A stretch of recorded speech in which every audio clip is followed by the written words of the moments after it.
I guess screw the entire starting play and the starting time where I'm waiting for ads to roll and all that. But hello, Raiders! Hello. Welcome on in, everybody. I'm V. I'm a fan to get VTuber. Also, hi, Hanya. Hello. How was Mario Kart? I hope you're doing well. Hi. Yeah, screw my entire startup time. I have no idea. I'm doing a weird improvised stream anyways. I was going to play a horror game today, but I kind of decided, nah, I've done so much work today. I'm just exhausted. Hello, V. Hello. Yes, 4 ads. Yeah. That is why I always wait. Hi, Jesse. Hi, Soup. Hi, Loot Luck. Hell yeah. Hi, Tanu. Hope you're doing well as well. Hello. Super. Why do you have to be rude? What do you mean? Hanya said Ray instead of Raid. That is very fair, too. Hi, Garrett Java. I'm doing as well. My emoji menu ain't working, but yeah, Hanya Raid. Hell yeah. Hi, Wobbajack. Hello. How are we? Hi, Hanya. Hello. How was Mario Kart? Did you have a great... What the hell just happened? What the fuck? My entire OBS just broke. What happened? Oh, God. What?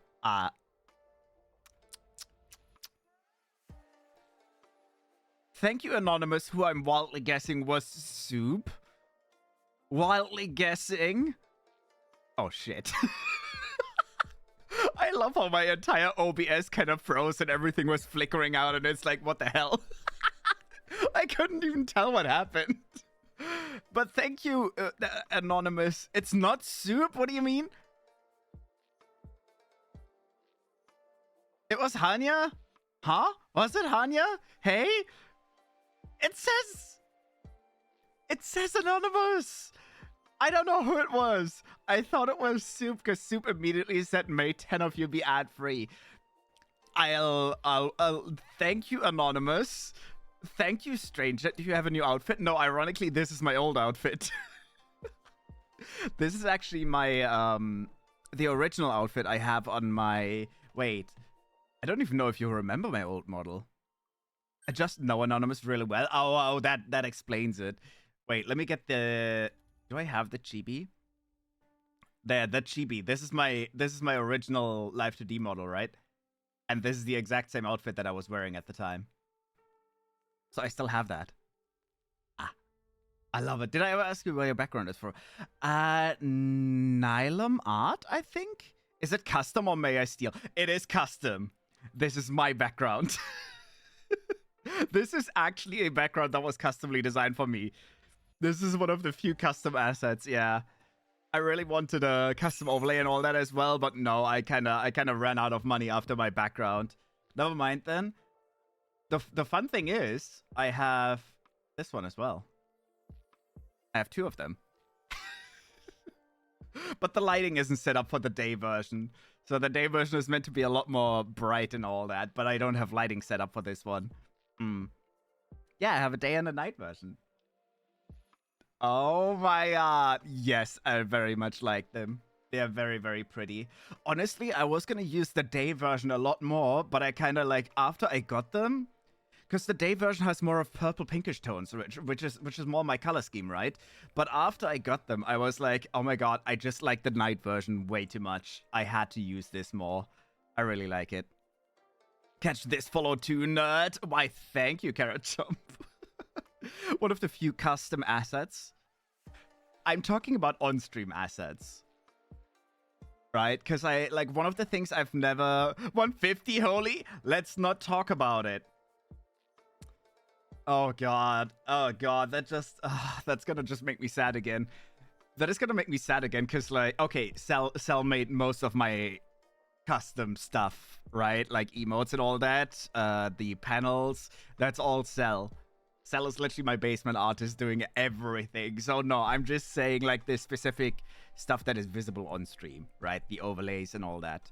I still don't have custom overlays. I really want to. I might. I've already said like over the next few weeks, I'm going to be very busy. But I might find the time. I found a really cute overlay set that is free to use. I will say I can't afford to buy one currently. It is free to use. I might update my overlays. Because, like, I found a really cute one where I'm like, maybe. It looks nice. It's so hard for me to change things because it's been 2 years that I've used this overlay. Yeah, 150 for the backgrounds. And SG, true. SG is fully yours as well. Yeah, that's true. Yeah, the backgrounds were pricey as hell, but at the time, it was all for the debut and all that. I was like, yeah, we gotta invest a little bit. SG is visible on stream. Yeah, but he's model. He's not overlay. No, I was just talking about like, well, yeah, you're right. You made most of my stuff. Yeah, you're right. Technically, it's wrong to say. I don't have a lot of custom stuff. I have a lot of custom stuff. Oh, wait, let me also just say to anyone that did just raid in, please be sure to get some drinks, get some food, and get some rest if you have to for the good old after stream care. Yeah, we're literally gonna just have a bit of a yapping stream, because I was gonna play horror originally today, but I've literally woken up really early and I've done a shit ton of work to where I'm just way too exhausted for horror. Yeah. He's still an asset. True. Investments? Hell yeah, investments. Yeah. I will leave for now. Have a fun stream. All right, but thank you so much for coming by again. Thank you, Hanya. Choo-choo. Wait, what? We achieved the level 3 hype train with a total of 0 contributing past. How does that make sense? What the hell? Huh? That makes no sense. Oh, well. Because an unknown... Oh, you're right. Genius. Genius. Maybe you could invest in things that make you money instead of taking it. True. Yeah. He breaks Twitch. Goddamn anonymous. Very typical. Hi, Zane. Hello. Welcome on in. Hi. No, like, invest in things that make you money instead of taking it is actually a valid point. As I said, I was doing taxes today, for 2024, which is depressing for multiple reasons. It was so depressing for multiple reasons. Well, one of the things I've actually gotten was the potato model. That was probably one of the better investments I did for streaming. But other than that, at the beginning of 2024, it is depressing because, honestly, streaming was going upwards heavily because we did a lot of sponsors. We did a lot of... I think we had either a donathon or a subathon. I can't even remember. I know we had that. And I did also have to do taxes on all the scabs I made. Like, I was able to commission 10 art pieces in a row where I'm currently, like, I could maybe commission one in a few months. It's kind of crazy. But nah, I'm just... Yeah, it is kind of true that I should maybe not have spent as much on scab. It's a bit of a bad habit too. Whenever I have money on my business account, I'm like, we could get some art pieces. Because they're nice to look at. But I shouldn't. But they're nice to look at. Yeah. Honestly, I shouldn't even buy things that make me money. I should just get rid of my debt first. And then I should buy things. Now that would make money. Yeah, that is very, very true. I'm absolutely horrible when it comes to that. I don't know. I'm bad. I did pay off a big amount of debt in that year. But literally, that's also, I think... In my taxes, you could visibly see when I got sick last year. Like, you could visibly see that 2024 was such a promising year, right? Because I think I got sick in August, beginning of August, which is straight up where I couldn't stream anymore. I had to stop streaming for like 7-8 months? I don't know. I don't remember. But you could visibly see that before that, we had, over the course of 7 months, I think 4 sponsors that all went... Well, one of them didn't go as well, but the other 3 went really well. And then we had at least, I think we had a subathon, I can't remember. I know we had a special event where we did like a lot of extra stuff. And then literally the second August hits, everything gone. Everything gone. Like, in the taxes, you could visibly see as if I suddenly quit. That's what it looked like, which technically is correct. Because I did suddenly stop. been gifted a sub. Thank you, Anonymous. Yeah, Anonymous. Anonymous, that is actually not soup. Which I thought it was soup. You and your need for art? Listen, it's a problem, okay? It's a problem. I like art. Hi, Rissa. I hope you're doing well. Hi. Also, hi, Ursula. I hope you're doing well as well. I don't want to better my spending habits where I want to afford them. That is so true. Thank you for that, Papad. That is so true. I don't want to better my spending habits. I want to better my income so I can enforce my spending habits, you know? Who needs to fix their spending habits if you can just fix your wallet? Make it bigger. Hi, Buffy. I'm doing well as well. Hi. Hello. Getting your money up. Let's go. I really need to. I really need to do that again. Because, like, this is why I say doing taxes was really depressing for me. Because I feel like right now I can't put in nearly as much effort as I was doing in 2024. Right? Because I'm still exhausted as hell. But in 2024, I straight up put a lot of effort into the sponsors and all that to where they were actually paying off properly. To where I'm like, I really need to get back into that, but I can't. Exactly. I followed. Thank you, Ursula. Thank you for the follow. Just drinking slightly comfy on garden. Not wanting to lose the streak. That is very fair. Wait, you did follow. It didn't give a notification. What the hell? That's weird. That's suspicious.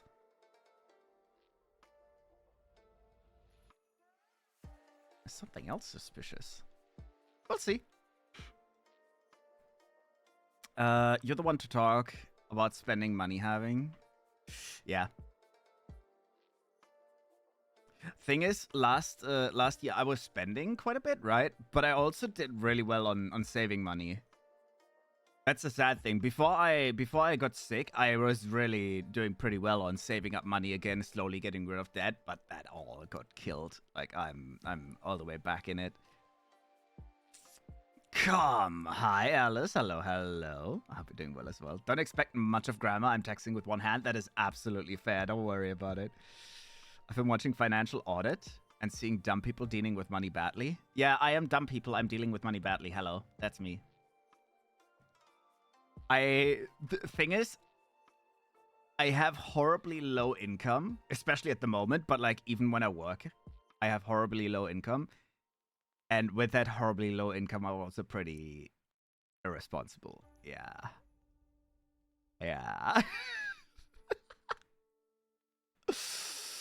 Oh my god, Dokuminator Auto Concert killed my wallet. I was considering an auto. Wait, wasn't it you, Cell? I think you and I actually once talked about auto coming to either England or Germany, and we were looking into the tickets, and I was jokingly saying, "Oh my god, let's go." I think it was auto. And then you were like, "Yeah, let's go," and I'm like, "No." Like it would be fun. Was it Ado? I think it was Ado. Germany. Pay the fucking cat boy, I swear to God. No, it's 100% my fault. Don't worry, Alice.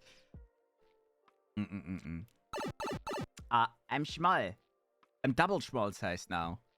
Double Smalls. Thank you for the cheapie. Wait, I'm waiting. Auto concert in London, it was hundreds. Yeah, that's exactly what I said. Nah, bad. Too much money. I don't want to do this. You were going for the potato, weren't you?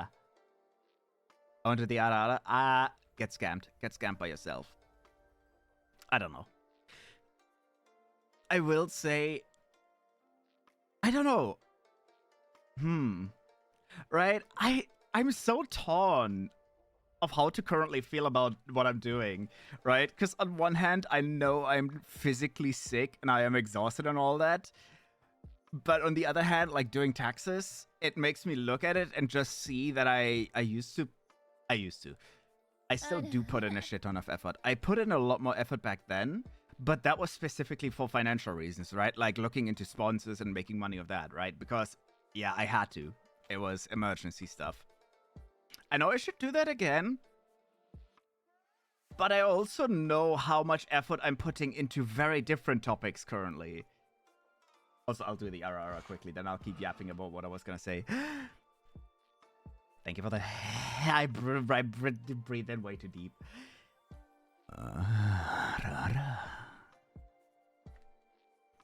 There we go. That wasn't as low, but that was breathy. I saw points rich. I could get everything and still have some points left over. Hell yeah. Auto concert was expensive, yes, but the best thing I've witnessed in my entire auto concerts, I've seen some live stuff of them. They look amazing.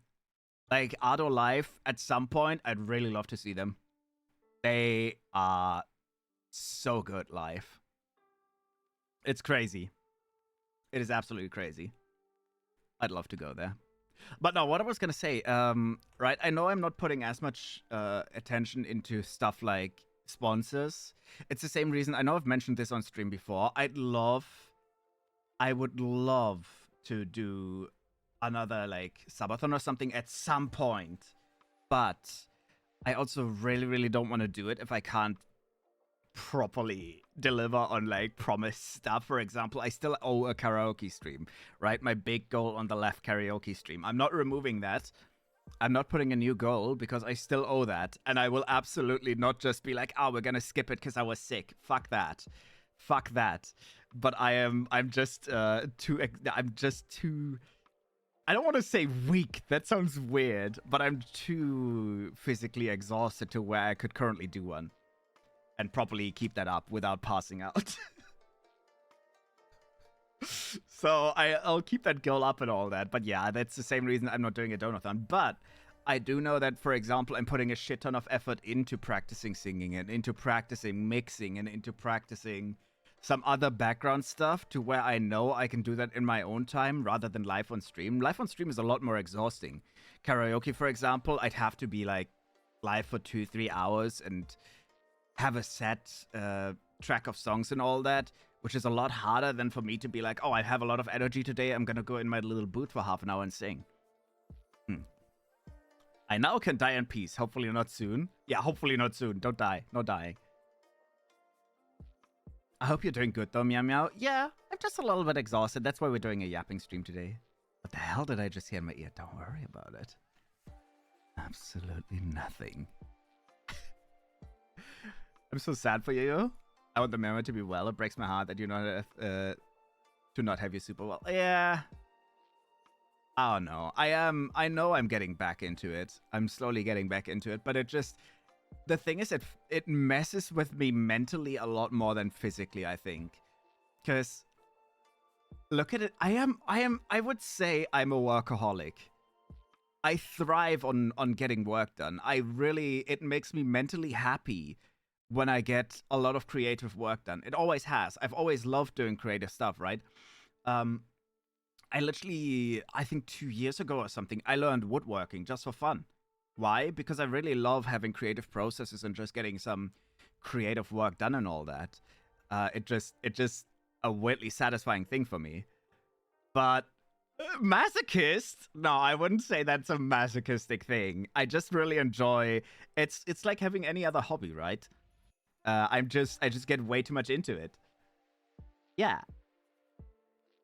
I'm just a wee bit of a workaholic. How long am I gonna stay at Chibi, by the way? Oh, there. That was not me, by the way. I did not press any button. That was just perfectly timed. That was just absolutely perfectly timed. Oh my god.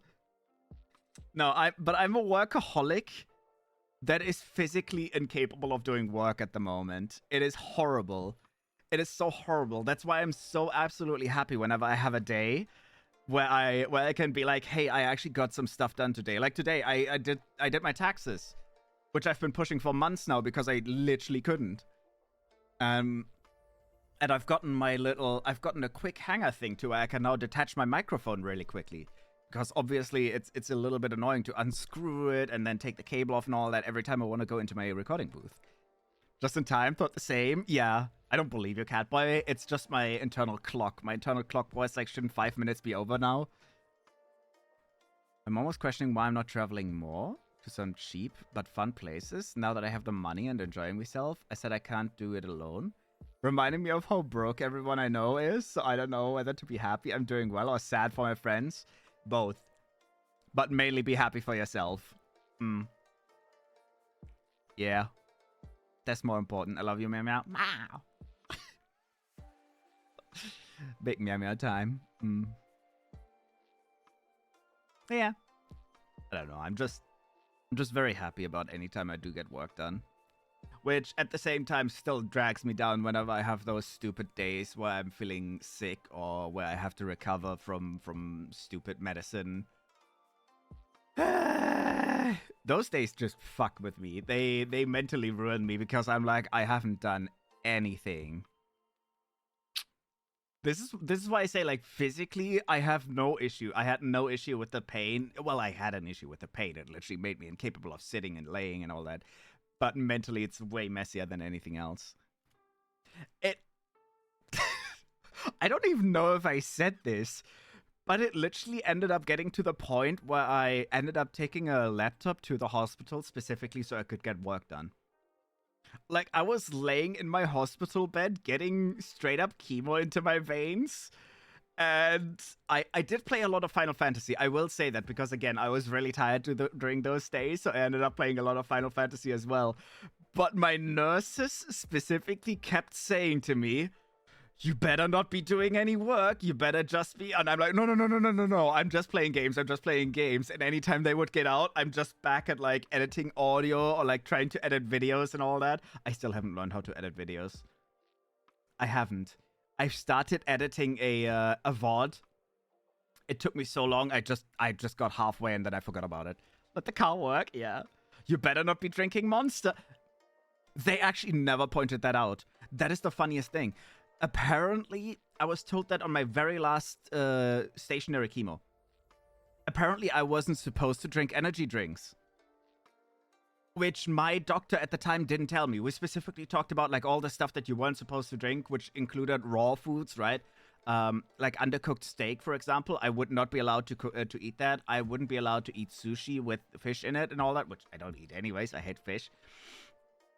But we talked about a lot of stuff, but never energy drinks. Which is hilarious because my little my nightstand that you get in the hospital with a table and all that on it, right? The bottom drawer was always filled with either cola or, like, energy drinks or anything like that. I even specifically went out of my way to always take caffeine gum so I wouldn't be sleeping all day because I hated having to sleep all day, which the medicine makes you do because, yeah, it's exhausting, but I hated that. And then on my last day, my neighbor was like, oh, yeah, but you're not allowed to drink energy drinks and all that either. And I'm just looking into my drawer filled with, like, 8 bottles of Monster. 8 cans of Monster, and I'm like, you're not? Oh well. Oh well. Because it's common knowledge, unlike knowing the more specific stuff, it's actually not that common knowledge. Is it? I don't know. And I'm the one that has cancer. The thing is, they literally sell energy drinks in the same building. They literally have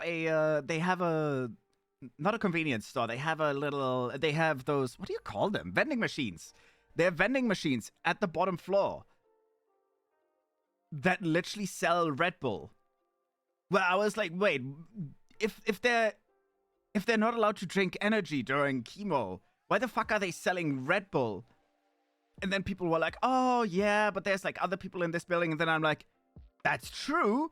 But this building specifically is a tumor ward. Like, the building I was in was specifically for cancer-sick people. It was only people with cancer and research for cancer. To where I'm like, bro, isn't that, like, weird advertisement? V, that's not the point. No, I know. But the thing is also, you're not supposed to drink energy. Let me get the drink that causes heart palpitations while getting life-altering procedures. That's true. It does cause high heart rhythm as well. But the main issue with energy drinks specifically is actually that they could fuck your liver really bad, especially during chemo. For family members staying overnight when their relatives, people are not allowed to stay overnight. I can tell you straight up, even if your relatives are dying, you're not allowed to stay overnight there. That is, they'll probably not throw you out, but there has been an entire floor dedicated to those that are terminal. I've been on that floor. It was the nicest looking floor. But there is no relative staying overnight. It's just, I will say usually when it comes to that, those people still stay there for multiple weeks to where they say, yeah, we literally cannot give you any more medication. Otherwise, it would probably kill you more painfully than just letting it go, you know? There's no relatives overnight. The energy is specifically for staff and for... I will say the energy drinks were also for people that were patients. But you're not supposed to drink the amounts of energy that I'm supposed to drink. It's the nicest looking floor. It's such a depressing, yet it is. It genuinely is a little bit wonky like that, because it was the top floor. So they had a really nice view and all that. Have you tried water? Zane, before you judge me too hard, I did actually only drink water for the first 5 months to where I was nearly done with all my procedures. I think 5 or 4 months or something, where I was halfway through my chemo treatments and all that. And then I slowly started adding energy again because I was like, hey, I'm actually not entirely fucked up. And I was really cautious with that as well. Why am I being stepped on? I was really cautious with that as well because I constantly had to do my blood tests and all that. So if anything were ever wrong with my liver, I would have stopped. But my values were always perfect. I know it sounds like I was being irresponsible, but I genuinely wasn't. Water is peak. I hate it. No, I do drink a lot more water now. Overworked nurses. That's true. They were overworked. V, what? Oh no, I was gonna say the good night everyone. Good night, Rissa. Have a good night and thank you so much for coming by. I hope you get some good rest. Vending machines are there is because of capitalism. That's also true. That is very, very true. Yeah. The people that put the vending machines in don't care if you already have cancer. I just always found the hypocrisy hilarious. Having something that supposedly gives you cancer in a cancer ward. I don't know, man. But no, I was gonna say the very top floor, right? That was specifically the floor that was used for. They had a chapel. They had the art therapy was up there. The physiotherapy was up there. They had a really nice wooden floor. All the other, well, wooden. It wasn't actually wood, but it was a wood-looking floor. While the other floors all had like a really ugly green grayish floor. But the very top floor, you go up there, everything is nicely lit. There's paintings on the walls everywhere. It was very quiet as well. Overall, you could hear some medical machines every now and then, but otherwise it was very quiet up there. They have an amazing break room as well. On my station, we had 2 kitchens, 2 small ones. But their break room genuinely was they had a piano in there. They had a play area for children, because, yes, there were children as well, or for the families as well. They had a really, really big table with nice chairs. They had an aquarium. They had a nice kitchen with a fridge and all that. They had a roof balcony up there. But yeah, I specifically was like, oh, this is like a really, really nice place. The top floor looks really nice. And then I look at the sign and it just says something like, I don't remember what it says. But in context, it essentially says this is the ward for those that can't get any treatment anymore. At some point, I did ask, I think the art therapist specifically, like, oh, so this is like where people go that can't terminally ill? Not yes and no. Specifically, it is for people that can't go back just doing their daily time. Technically, yes. It is specifically also for those people that genuinely the hospital cannot administer any medicine to, because the treatment would genuinely be too strong on their bodies. And it's more an inclusive term. It is the term that specifically says that it's not terminally ill, but people that can't get any treatment anymore because it would straight up kill them. Yeah. It is to where people that are physically so weak, they just, yeah.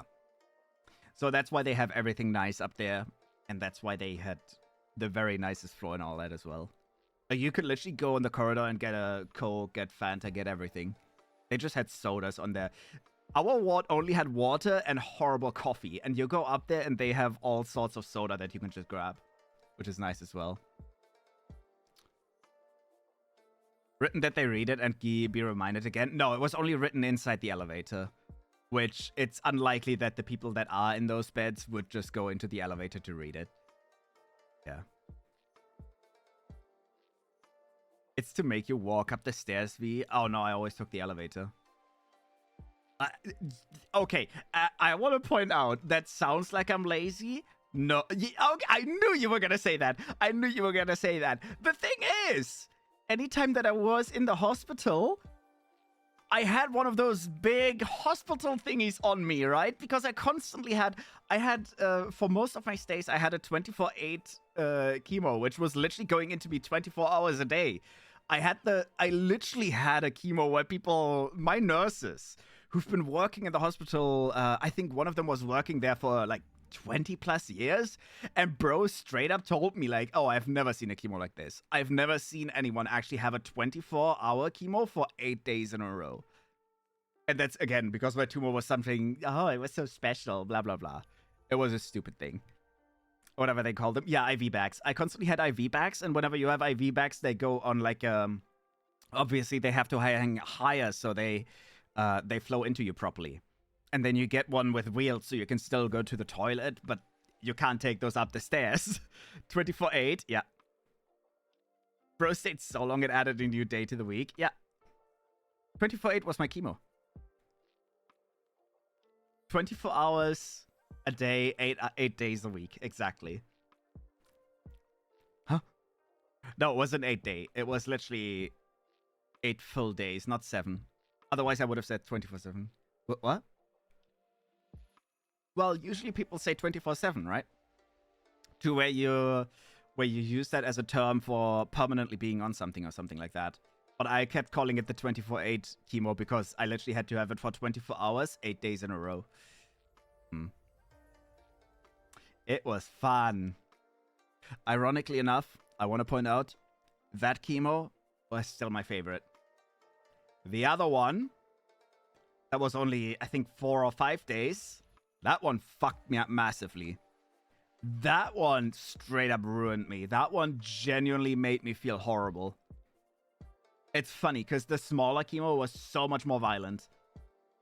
It also had the platinum. The platinum that may or may not have turned me deaf.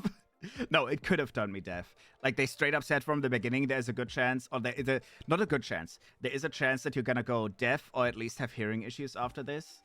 I do have a tinnitus. Like, I straight up have loud ringing in my ears at all times right now.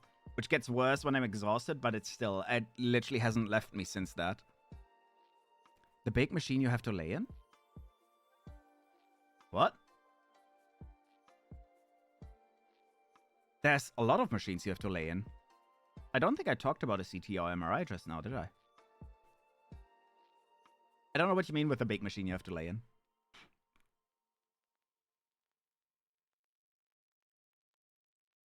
Confusion. Big confusion. But nah, I don't think I can articulate it either. The one that rejuvenates you. I know what you mean with rejuvenation. Aren't those usually those oxygen chambers? No, I didn't have to use one of those. Those are for something very, very different. When they look at the brain? That is the MRI. No, I was making it up. Well, technically those exist though, Zane. The oxygen chambers are used for certain treatments as well, and they are supposedly kind of rejuvenating as well. Rejuvenation is not magic, it's just like it makes you feel healthier. But it's only for specific diseases and specific stuff? I don't know what they're called. I think rejuvenation is probably the right term for it though. It's those glass oxygen chambers that you get rejuvenated by IV bags too. It depends on what's inside the IV bag. If it's chemo, you really don't. Though I did literally have, what, 4 blood transfusions? Which is hilarious as well, because I've never had surgeries before this. I've never had anything removed from me. I've never had blood transfusions before this. I got 4 blood transfusions. I got 2 organs removed, even though they're tiny. MRI is a big machine you lay in. Yeah, that's true. The MRI is a very big machine you lay in, and that is actually the one you look at your brain at. Which my doctor was so confused when confused and I guess a little bit intrigued when I said I really would like to look at my pictures. Because she was like, oh, most people really don't want to see their brain pictures and all that, because they're like really creeped out by it. And I straight up took a look at my skull and my brain and all that. And I was like, oh, that looks nice. That looks nice. Because we had to check everything for tumors, right? So I obviously took a look on everything as well, because why not? V is weird. Apparently so. Apparently I was weird in multiple ways. Apparently I was weird because I was interested by the medical procedures they were doing on me. Like, I always wanted to see the pictures and all that. Because, I don't know, it was interesting to me to look at the stuff that's actually going on, right? The X-ray pictures, the CT, which is technically X-ray as well, but specifically I had a 3D X-ray in that sense. The MRI pictures for the brain, I found that all very, very interesting. But I was also apparently weird to where my doctors and my art therapist, I want to point out my art therapist as well, was very confused by how absolutely chill I'm taking what was very potentially a deadly tumor. Like, it was by far more likely that I was going to die than that I was going to survive. It was by far more likely. I think I was, if I were to estimate, what was it, 70%? We are strong. We are strong. Yeah, I said that yesterday already. I'm fucking Wolverine. I regenerate. I can understand. It's not every day you see yourself from the inside. That's true. I kind of understand why a lot of people would be put off by that.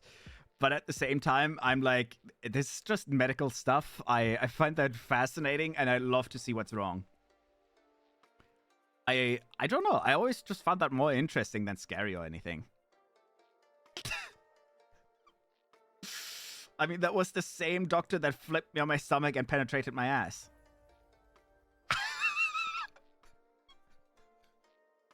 It sounds like a joke, but they had to take a bone marrow sample from my hips.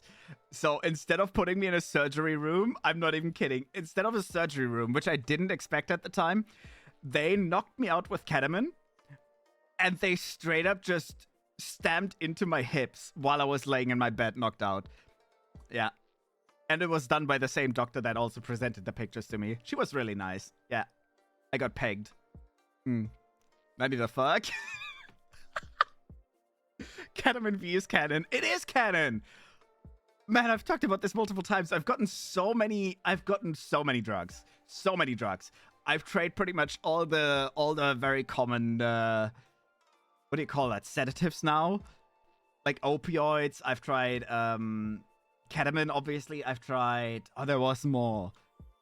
I think there was something on a, was it a meth? No, it wasn't meth. I don't remember, man.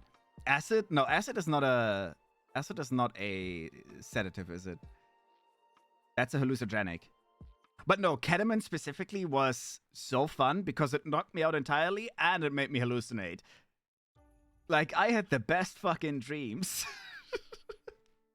I had amazing dreams. It was so great. It was like traveling through a kaleidoscope.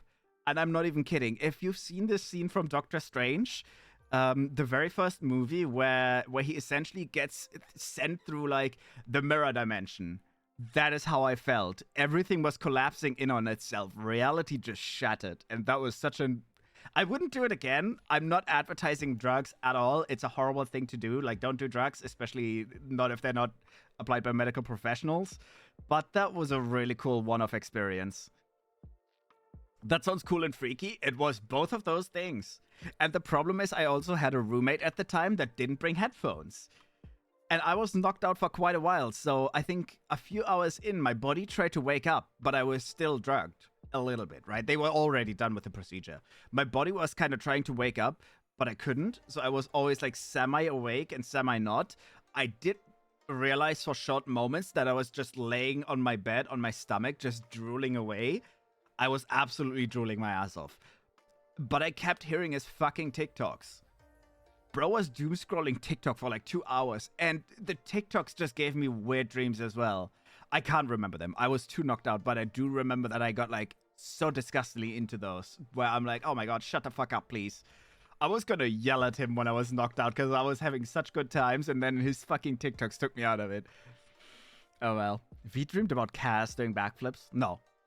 I didn't end up meeting Cass, even though he offered. He offered to bring me salad to the hospital. Because that was one of the most horrible things in that hospital. You couldn't get any fresh food.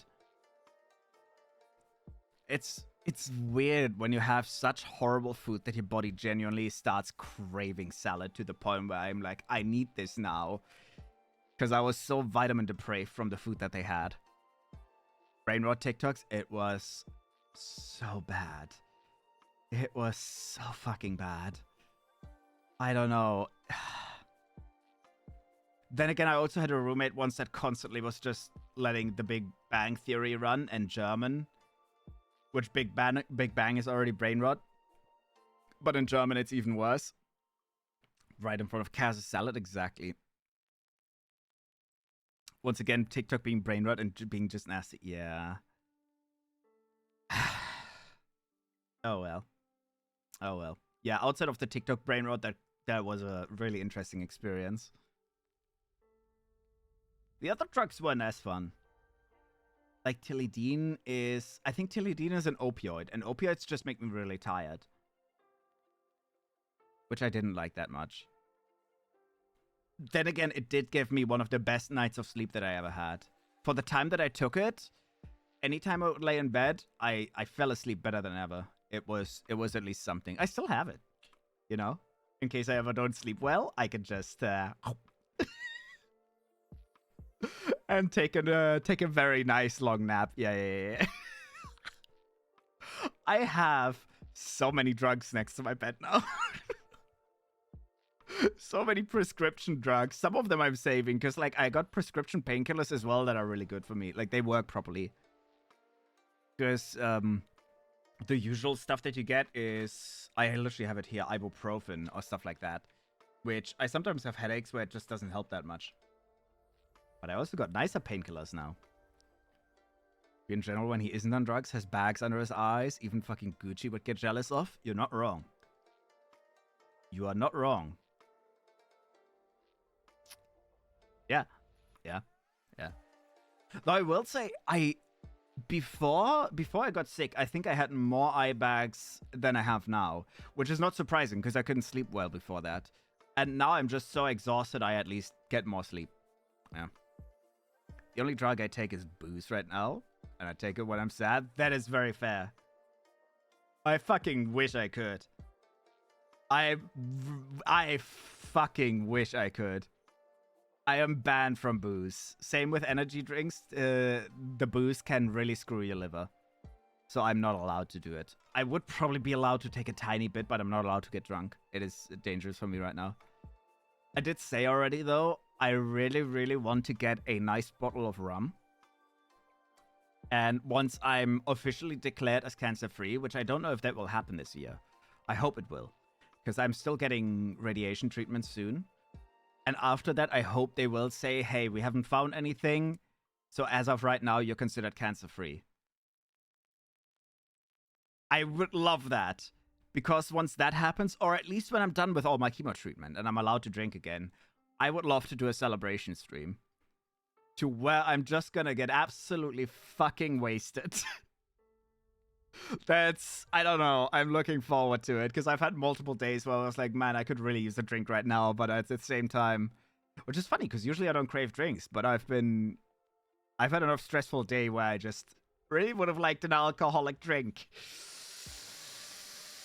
Tired V is cute V. Normal V is cute V. Every V is cute. Thank you. Love my meow meow meow meow. I'm cheesy as hell right now. Don't worry, we love cheese. I love cheese at least. I'm not lactose intolerant. Haha. My classmate has some Polish meds for head pain. They are stronger. Oh yeah, I bet. I bet. Yeah. Pain meds in Germany are pretty heavily restricted. Which, I want to point out, is a really good thing. I am not saying get better pain meds or anything like that. It is usually, ibuprofen is usually more than enough. I'm very glad we don't have the same issue that America has, for example, where they sell painkillers in like 500 buckets. I've seen that once and I was like, why the fuck?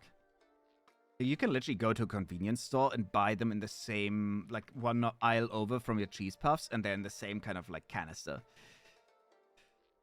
I hope you're cancer-free after this treatment. Would be great! Would be great! See, I'm not entirely sure yet, because... Well... The thing is... I had a... What do you call that? An inflamed...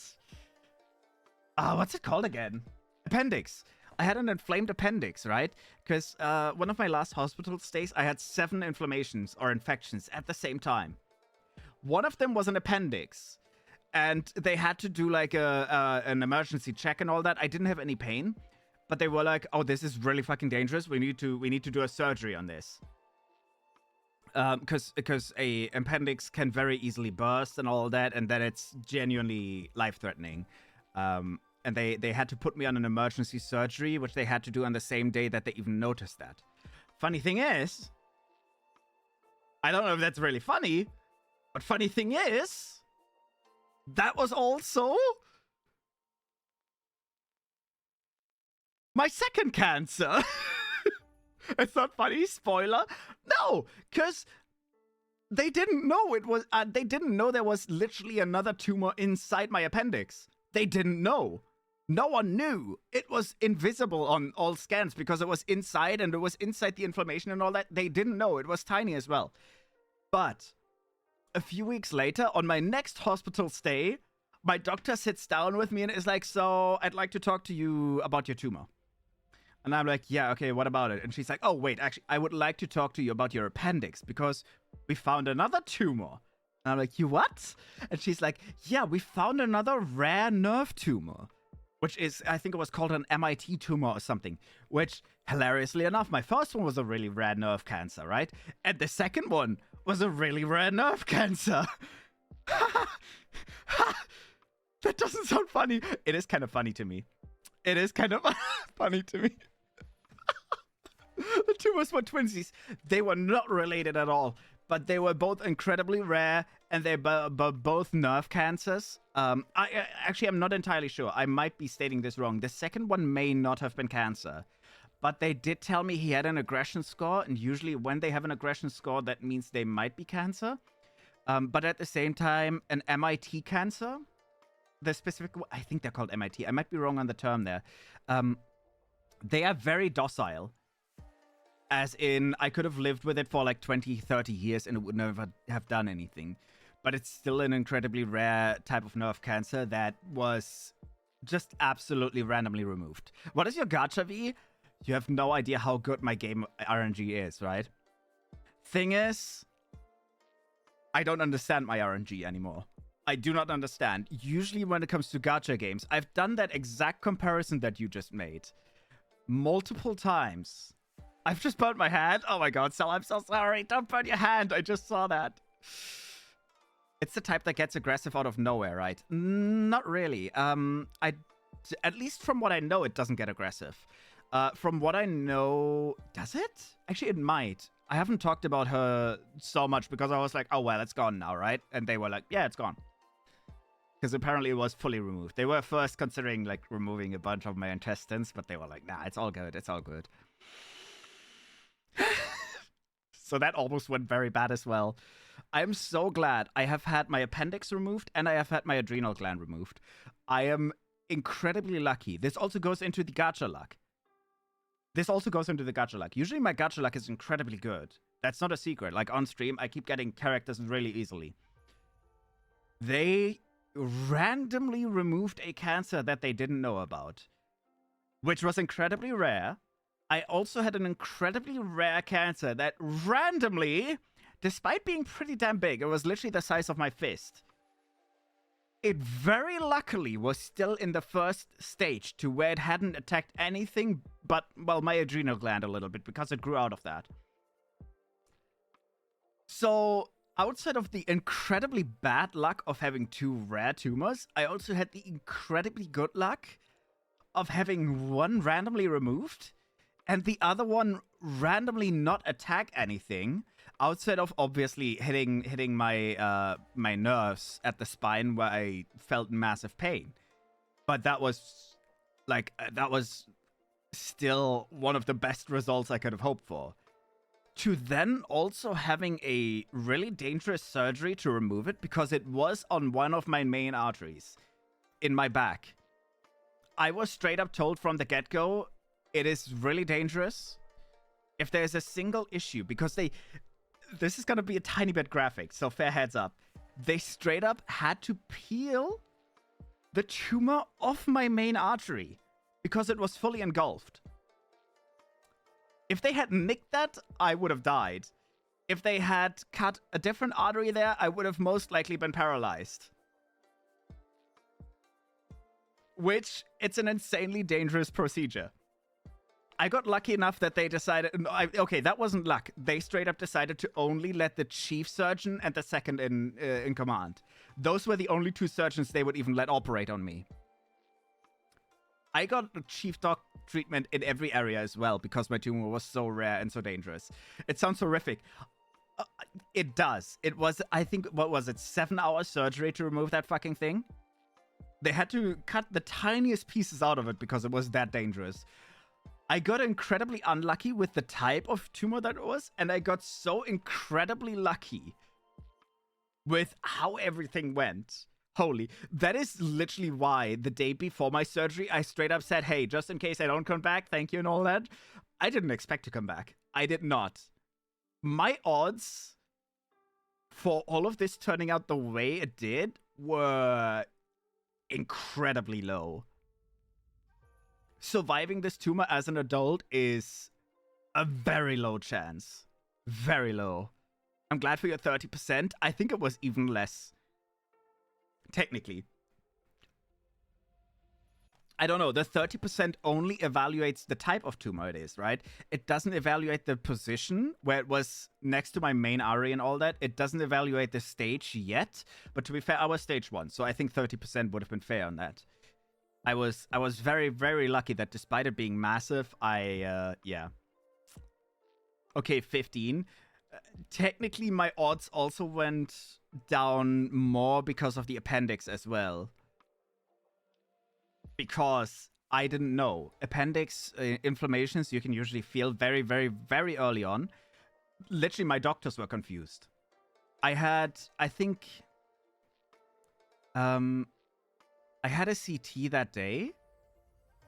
I had a CT that day for something unrelated. They were trying to look at the tumor, right? And because I had other inflammations, they were also looking at my lungs because they were inflamed.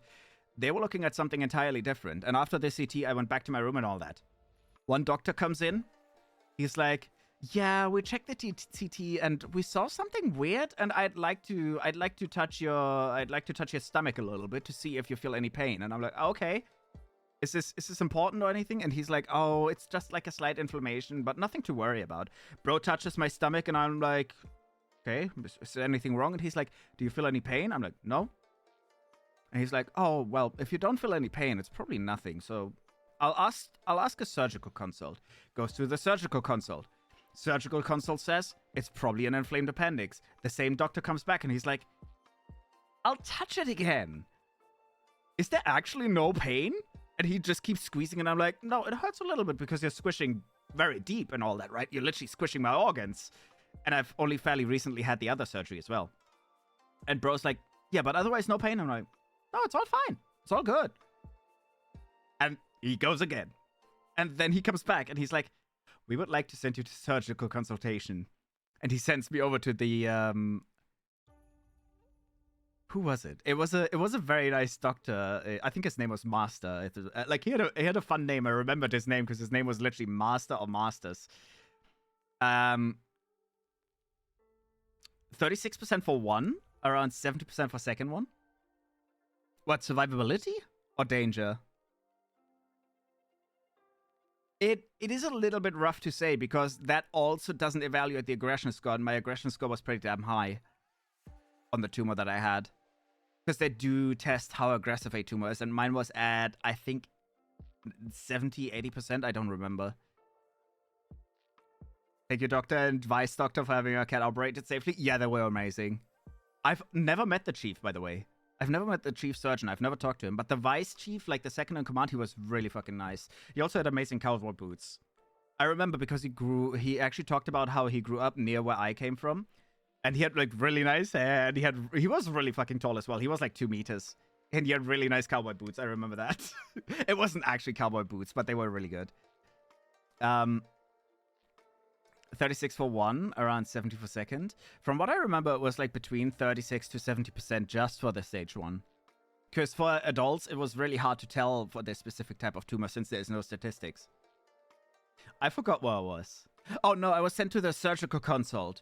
And then the surgeon also kept squishing around in my stomach, right? Because I wasn't allowed to get out of bed at the time yet.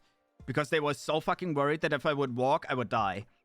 They genuinely didn't allow me to walk because a burst appendix is...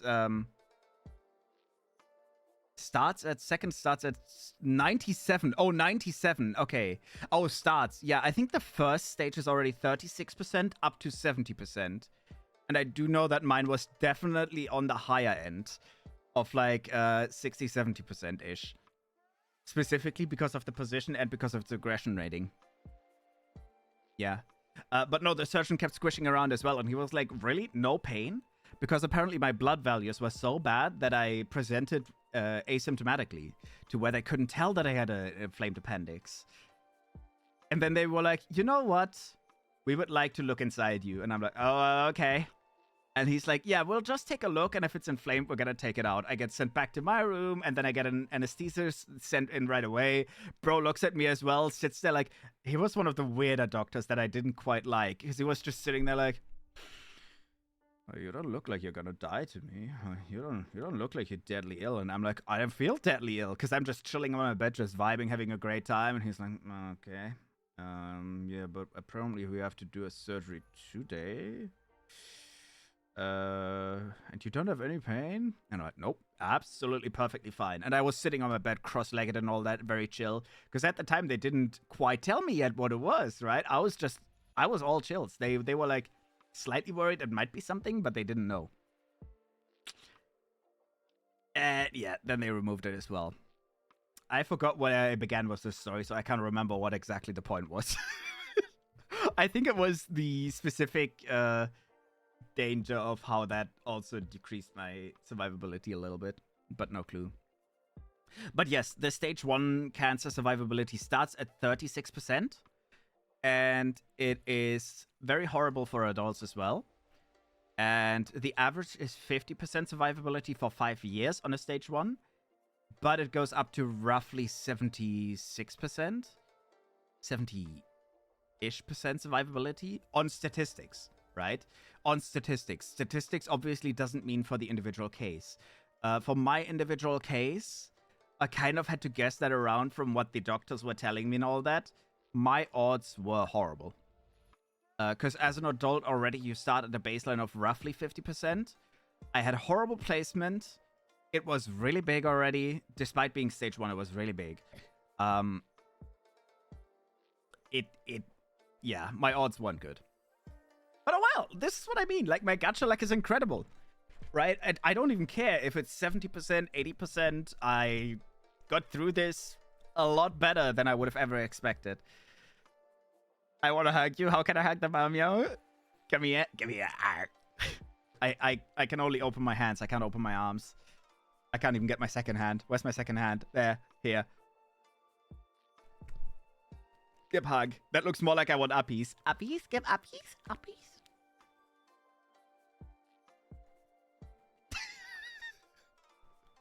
I can ask for uppies, but not a hug. No. I like how I went on the entire rant just because you said, what is your gacha luck?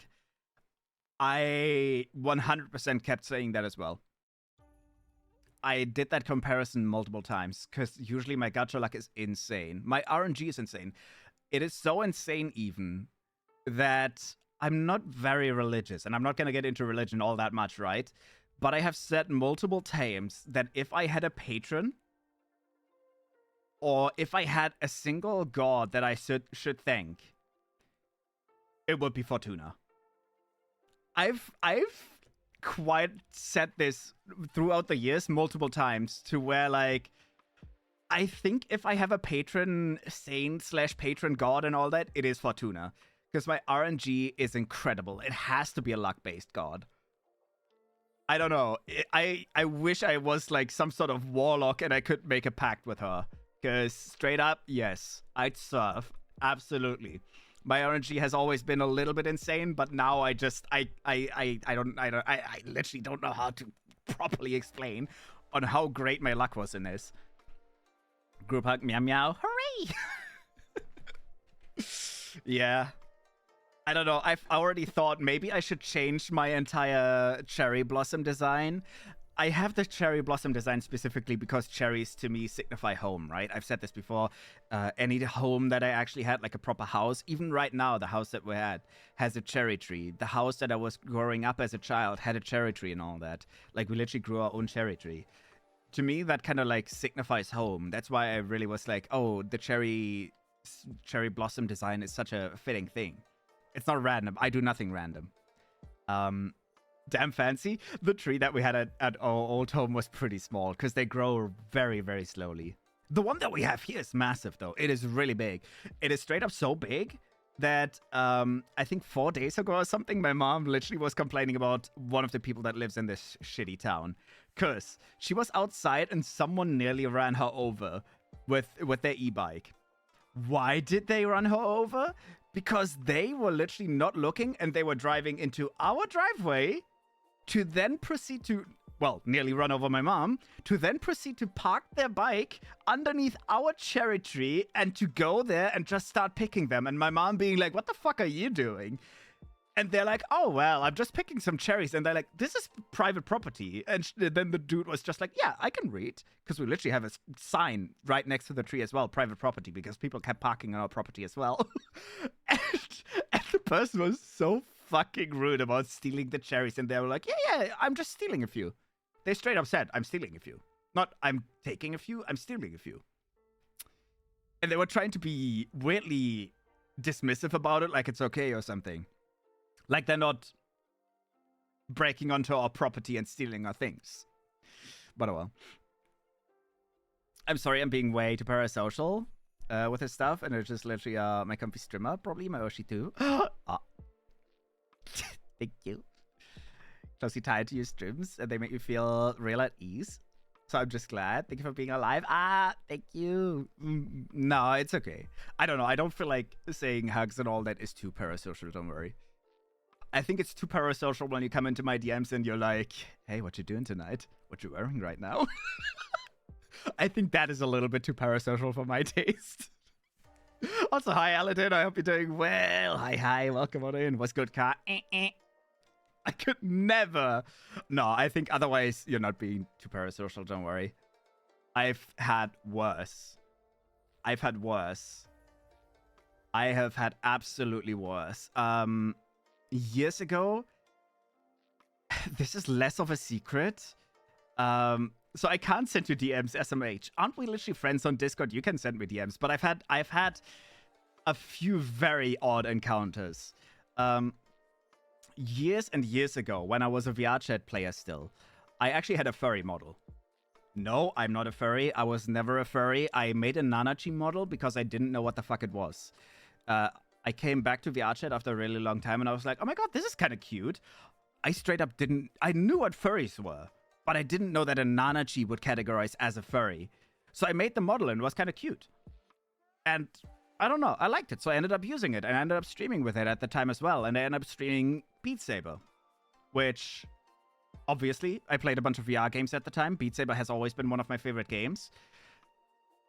But some stream, right? We're talking about parasocial specifically. some streams, someone new came in and they were like, oh my god, you're so cute. Oh my god, I like your model and everything. And they're like, hey, can I send you something in DMs? And I'm like, yeah, sure. Yeah, hi, why not? I still had my DMs open back in the day. That was a mistake. Right now, no one can DM me. The dick pic? You're so fucking right. They literally straight up went into my DMs, and then literally they came back and they were like, hey, I sent you something in DMs, cutie. You should check it out. And I'm like, oh, okay. I walk over to my PC, and it's just a dick pic in my DMs. And they're like, hey, so what do you think? And I'm like, not very impressive. It wasn't. It wasn't. Like, what the fuck is wrong with people? It was... I don't know. It was average at best.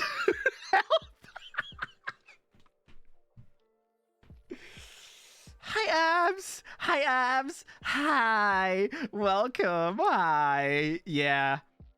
I am so glad that has only happened once, but that was... I want to point out, stop being such a size queen. If you send me if you send me a dick picture, I'm gonna be honest. Like, I'm not gonna be like, oh my god, that's like the biggest thing I've ever seen. Shut up. It's pathetic. It was pathetic that they sent it, and it was below average to where they were waiting for praise. I'm not even kidding. They were genuinely being like, what do you think? Oh my god. And they were expecting me to go like, oh my god, that's like amazing. It was neither amazing nor was it a great thing to do. See, that is more of the kind of parasocial I'd really not like in my DMs. I was just listening and couldn't keep quiet because there ain't no way. You get... This is why I'm making the comparison, right? Alice just said, oh, sorry if I'm being parasocial and all that. No, I don't feel like saying, especially since I'm going into kind of heavy topics right now, I don't feel like being like, hey, I'd like to be comforting right now is parasocial. I don't think that is a parasocial thing. To randomly send someone on stream that you've just kind of met straight up dick pics? A little bit parasocial. Then again, that is a thing that a lot of dudes do with girls as well, to where I'm like, what the fuck is wrong with you? What the fuck is wrong with you? Like, that was it was midstream. It was midstream. It was midstream. Absolutely. They were literally waiting for praise. I have roughly, I think, 8 people blocked on Discord. I don't block people often. It's very, very rare that I disagree with the person so much that I have to block them. They are one of my blocked people. One of like 8. That is a very exclusive VIP club. Some of the other people were... two old friends back in the VR chat days as well that were extremely manipulative of all their friends, to where I was like, no, you're a bitch. Stop being a bitch to all our other friends. I'm not going to talk to you anymore. They were very insistent on still keeping contact with me because they were the kind of person to always say, oh, I'm doing so bad. I'm doing so mentally bad and all that. But they always refused help, right? I'm more than willing to help. But they were the kind of people that were thriving on being broken. It is very, very, very rare that it gets to the point that I end up blocking someone. And you gotta consider that it's just... Gotta get on that VIP club. You're gonna... It's borderline impossible. Not gonna lie. Because my DMs are closed for anyone outside of people that are not in my own server as well. So usually I just throw people that are really, really weird out of my server and they can't DM me. Very manipulative. Exactly. They were both manipulative people, both towards me, as well as towards a lot of our shared friends at the time, to where I was straight up being very honest to them. Hey, it would be great if you didn't do that. One of them actually realized that I wasn't being manipulated by them, and they stopped trying to manipulate me per se, but they tried to then manipulate me through our friends. Because at some point, like, one of the people...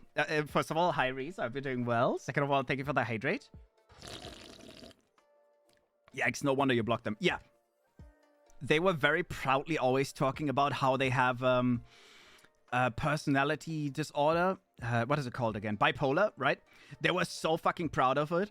They were like, oh, sorry, I can't do anything about this. And then I was like, have you ever thought about therapy? And they're like, I wonder who this is about. No one you know. Absolutely no one you know. This was my VR chat days. I told them therapy, right? And they were like, yeah, I tried it. It wasn't for me. And I'm like, you just straight up admitted to having a personality disorder. Yeah, but it was so far away. I didn't really want to bother. And I'm like, bro, this is your mental health you're talking about. And they're like, yeah, but it's okay. I'll be fine. I'll be fine. I'll be fine. They weren't. They were actively manipulating people around them. They were actively unstable as fuck. And they were so fucking manipulative. They straight up tried to pit their friends against each other, to where I was very honest to our shared friends, and I was like, listen, I'm done with this person. They're not good for me. I'm not telling you what to do. You can stay friends with them as well. Like, that is absolutely up to you. I will say a lot of them ended up staying friends with them for a little bit, but then a few weeks or even months later, they came to me and they were like, you were so fucking right. You were so fucking right. Thank you for telling me. I'm so glad I'm gone. I'm done with this person now. I hate telling people to, I hate that kind of manipulation as well, to where I tell people you can't be friends with this person because I'm not friends with them anymore. I don't do that. I don't like doing that. I've never liked to do that.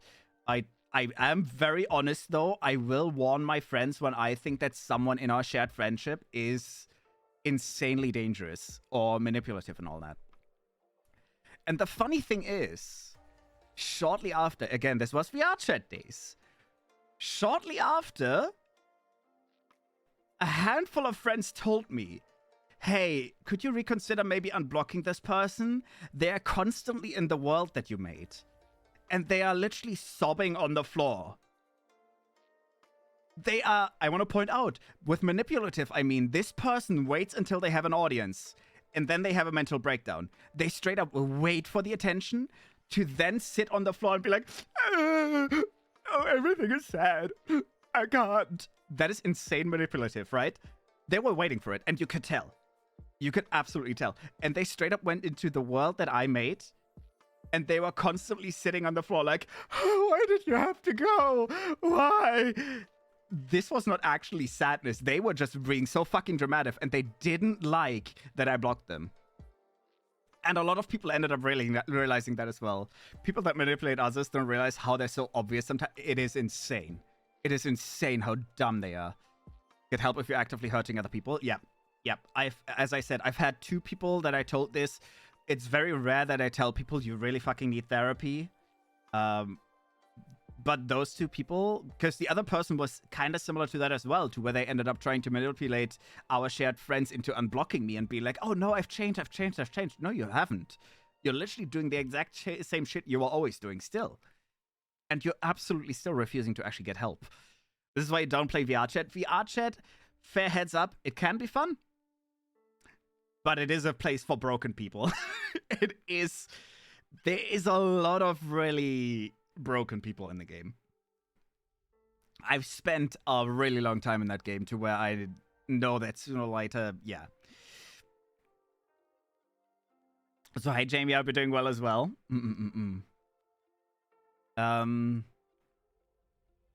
It's not for me. What? Yeah. It's the thriving on manipulation that makes them dislike therapy because they see... Exactly. That is exactly my issue with that. A lot of those manipulative people, specifically those 2, they enjoy the attention that they get from it. They don't care about actually being healthy mentally. They don't care about their friends being okay. They care about the attention that they get from being not okay. And this is why I say with both of those people, you could tell that they were waiting for people to be able to pay attention to then proceed to be dramatic as fuck.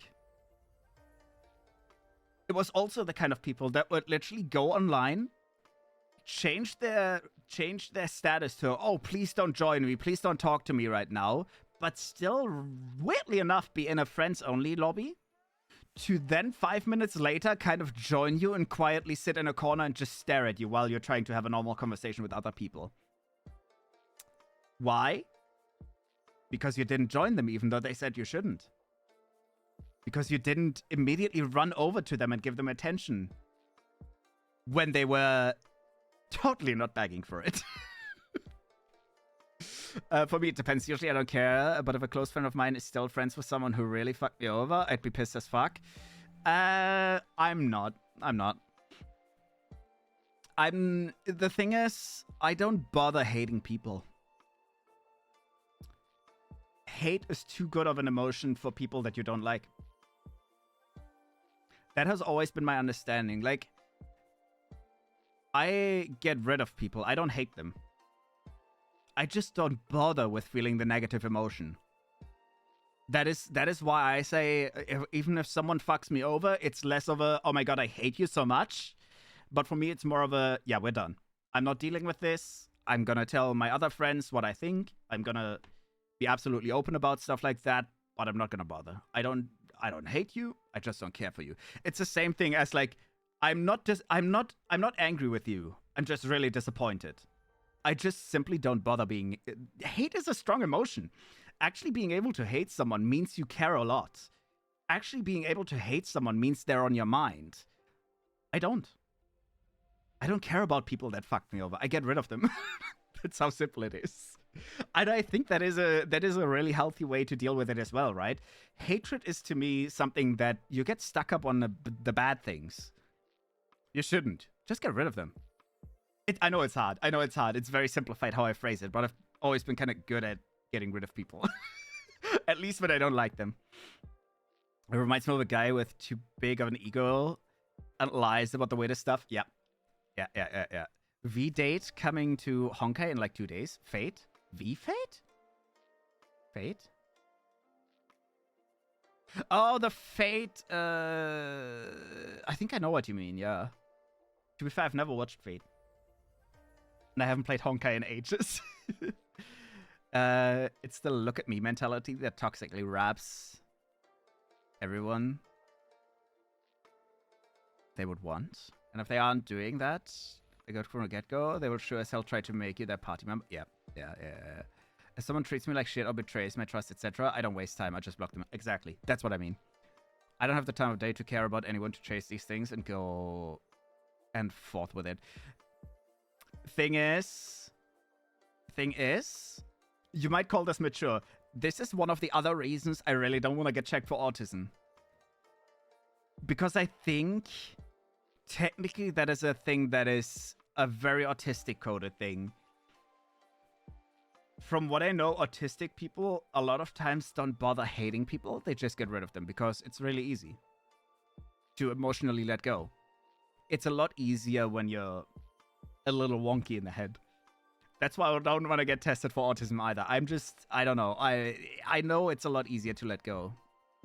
I'm gonna despawn now. All right, but thank you so much for coming by. I hope you have a wonderful evening. Bye-bye. I can't speak. I'm a hateful person. I thrive on it. I'm too much to just ignore it. Yeah, that's very fair. This is what I mean. I think the more normal thing for people is... I don't think that has anything to do with maturity either, because Cell said I'm not that mature. I think it's fairly normal to hate people. If they really screwed you over, or if they screwed your friends over, I just let go. I just get rid of them. I used to try and please everyone, but I learned quick from that. So I just block and move on nowadays. If someone's icky, perfect. As you should. Honestly, trying and pleasing everyone is not the greatest. Obviously, my thing is I'm trying to be nice and inclusive to everyone I meet. But if you fuck with me or the people I care about, usually my patience is a lot higher for people fucking with me than people fucking with my friends. If you fuck with my friends, I'll get a lot pissier really quickly. That is very, very different. But if you fuck with me, I have a lot of patience. But if it goes on for too much, I'll just get rid of you. That's how it is. I remember when you played and pulled for Sealy. Yeah, back in the old days. That was over... that was like, what? Almost 2... No. Is that almost 2 years ago by now? I think that was at the end of 2023. Yeah, that was 2023. Like 2 years ago. That's crazy, yeah. The person you were talking about who said, I want to be left alone, even though they don't, was what attention whore mentality so far I heard right now. It is. It is. But it's also a very typical trait in manipulative people. Right? Because they say, hey, I don't want to talk and all that, and then they still kind of like try to get close to you and wait for you to engage the conversation. They are trying to make you feel bad over them feeling bad, so you make them feel better and give them attention. It is an attention whore / manipulative behavior. Cell hate squad, hooray! Some people are emotional, some not. Yeah. I'm less emotional, I'd say. I don't hate easily. I'm very forgiving, but sometimes if people fucking suck, they do. I've just learned from experience that hate just takes time away. And there's only so much time on the earth. Like, I have people from like 5 years ago who I've blocked, who are still blocked. Will never give them a chance. I agree. 100% agree. I 100% agree. This is what I mean. Like, hate is a really strong emotion. And my honest opinion of that is it's such a waste of time to hate someone. Because people that you would usually hate aren't worth the attention. They're not worth the time. This is why I used to care a lot more about stuff like this. I used to be like, oh my god, you're such an asshole and all that. I really don't want to deal with you. Up to where I ended up kind of teaching myself to just screw them, you know? Why bother? Why waste time? Why would you break your skull over this? Like, even right now, I'm talking about these people. I don't feel a single thing for them. I'm glad I don't have to deal with them anymore, but I don't feel like, oh my god, I miss them so much, or like, oh, fuck, they're such an asshole, and oh, I feel so bad about them. I don't. It's just something in my past. They're gone. Let's go anyways. Huh? Will you though? Wait, I'm interested now. Huh? I don't know, you're in the first person I saw play the game back in the olden days, yeah. But that was 2 years ago. Attention is a drag that every human wants. Yeah, that's very true. Okay, Mr. Morale, sell the album, V? What do you mean? Maybe I should do like a mental health care album of mental health care ASMR of helping people let go. Yeah. I mean, letting go is a lot of times the more healthy thing. To hate someone will take a lot, like a lot. My ability to smell out someone scream me over is easy now, and I will very much detach from said person. See, this is exactly that specifically, my ability to smell someone out screwing me over and just being able to let go is very much an autistic trait. I've learned. Like, to me, that was just something that I feel like is normal, but apparently that is a very autistic thing to do. Which is why I don't want to get tested. Messing with my friends is a giant no-no, especially if they try to manipulate me. I sneeze when typing. Fair enough. I have to say that is a very healthy thing from you, my dude. Yeah. Just leave them. In my case, I wish I had the mentality to just let go. I don't have those problems anymore. It is hard. I know. It is hard. Your catboy boyfriend helps you let go. Yeah, that's the kind of ASMR I'm gonna do. It's gotta be the kind of like, hey, you remember that asshole that screwed you over last week at work? Fuck him. Don't think about them anymore. They're not worth your time. Your time is way too precious. Just do like an entire mentally letting go script. I mean, it's a mix of not putting down the person that is negative in this situation, but rather not even dignifying them with attention.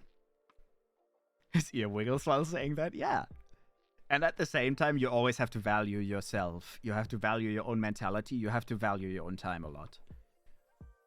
I don't want to get tested because my life will click a lot. Yeah.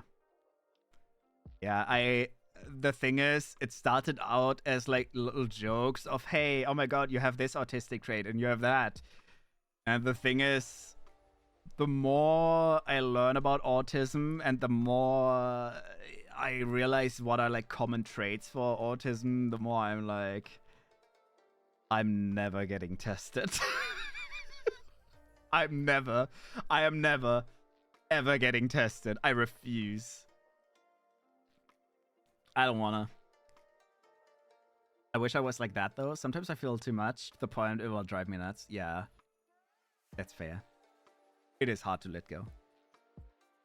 On the topic of autism and ADHD, I will need to send you something later. I'm super undecided about something. Yes, you do smell. I know you were gonna ask me, do you think I stink or not? You do. I'm sorry to say. You're welcome. Just wait until the autism tests get a pregnancy test format. Huh? I'm gonna send you a full pack. Oh my god, imagine. Imagine. Beefy cheesy one. Is cheesy bad? I guess cheese smells bad. A lot of it. Then again, not the cheese that I like. I usually just like cream cheese or Gouda. I don't like stinky cheeses. I'm very particular with textures as well, which totally isn't an autistic trait either, to where I hate cheese with like grain inside and all that. Like grainy cream cheese. Disgusting. Goat cheese. Ugh. Horrible texture. Horrible taste as well. Caught you on that with that chat? Huh? Why am I being stompied? I'm just a baby. The way I value my mentality is getting rid of whoever hurt me from my life completely, no matter the cost. That's fair. That's fair. Yeah, you value it in the sense that you're trying to get rid of that person, but I feel like in your mentality, that person still holds a... I don't want to say it holds a good place, but it still holds an important place. Because hatred is a really, really strong emotion. And anyone that you really have as a person that you hate still holds an important place in your head. Which, I don't know, I feel like... I'm not saying it devalues your mentality on that, but it is a waste of space in your brain. It is a waste of space. It is a waste of emotions as well. You gotta discard Cell because she's a bad mod? What the fuck do you mean? Cell is not a bad mod. Huh? The fuck? Cell is literally my one and only most active mod. Well, Elsie is still my mod as well, but I know because of time zones and all that, for Elsie it's really hard to properly mod. That was a misinput! Misinput! Cell's the goat, Cell is peak mod, exactly. I like how Alice makes a joke and everyone's like, shut up, you bitch! Cell is a good mod, Cell is a peak mod, what the fuck are you talking about? Everyone's punching Alice. Punching circle, punching circle. What did I do? You did nothing wrong. Don't worry, Alice did a joke about how I should get rid of you because you're a bad mod. A joke. Then everyone's like, ah, how dare you? There are a lot of people with autism, even if they don't know it. I got it myself, but I got let's go aside. Like Zuckerberg, the guy from Windows. That guy from Windows? Does Bill Gates have autism?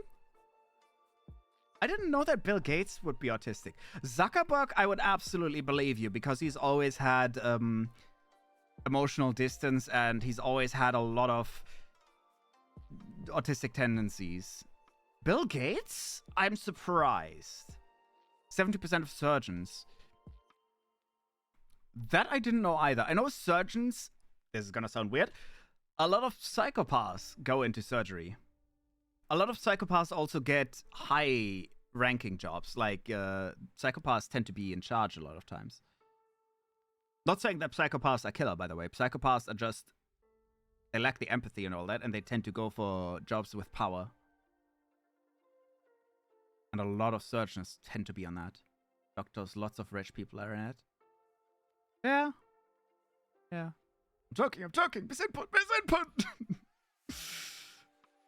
You're amazing, Sal. Thank you too. You're the best. And you too. You don't make jokes like that about the LeBron of these mods. Exactly. Poor Elsie. If Elsie comes back, it's like, oh, I guess I exist as well. No, as I said, Elsie is just... Elsie's not a bad mod at all. Elsie just has very different time zones and all that, and is literally usually at work when I'm streaming. So I wouldn't pull a comparison in that. Elsie is also the GOAT. Elsie is literally the GOAT, exactly. Literal GOAT, yeah. I mean, if Elsie didn't do a good job, I wouldn't have kept her around as a mod. There, that's a very simple explanation. Well, that's gonna sound weird now as well, because Aladdin used to be my mod. That had different reasons, though. That had different reasons. That's because I quit streaming for a while. That's why I kind of like threw everything out of the window, and I was like, fuck this. Yeah. Elsie's badass? Exactly. V, you are my executioner. You're very welcome. I'm partly getting necked with that joke. Yeah. We're gathering in a circle and punching you. Yeah.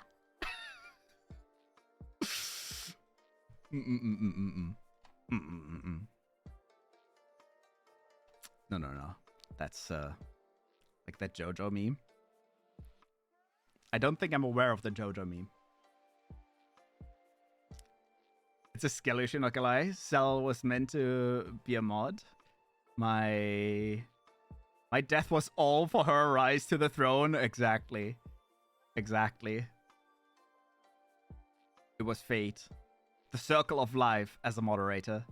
I can confirm that a person I know very well works in the hospital. Doctor talk about people with rare diseases like, oh, you know the person had a disease? Oh yeah, that person died. Oh, real well, damn interesting.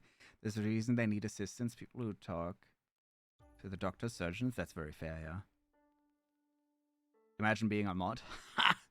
Reese, you want to be a mod? Nah. You're not becoming a mod. Bad. Down. Obscure reference. I know that at some point I need to open. Literally, this is Reese is too stinky. No, but Reese is usually playing games during stream, so I don't want to. The thing is, I don't like asking people to be moderators because it is literally asking them to essentially do work and have a little more responsibility. I need to, however, open applications at some point, which is funny enough as well, because literally just before I got sick, I made a form and all that. Right? I literally took time. I made a nice form with applications, blah, blah, blah. And I was getting ready to open it. I was obviously a little hesitant because I was like, yeah, I need more moderators. But at the same time, I'm not sure if this is good. I don't know if I want to put it out now. And then I think the week that I actually said, all right, we're going to open... It was 1 or 2 weeks before I got sick where I was like, all right, I'm going to put this on my to-do list now and we're going to open them soon.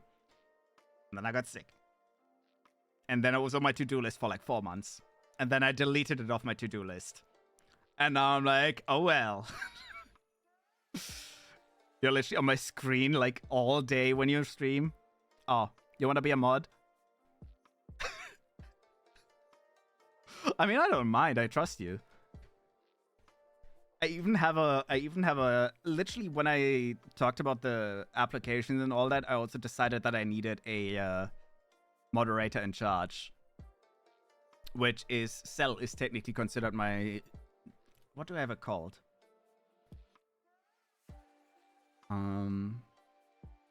What's the title? Super moderator. Yeah, I wasn't sure if I ended up calling it that because super moderator is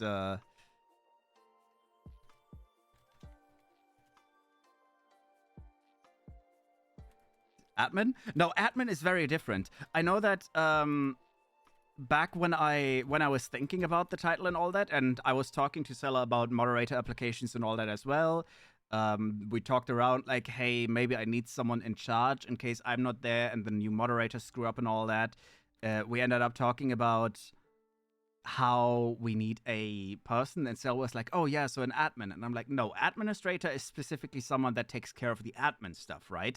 That specifically takes care of, for example, in a Discord sense, they take care of the background stuff.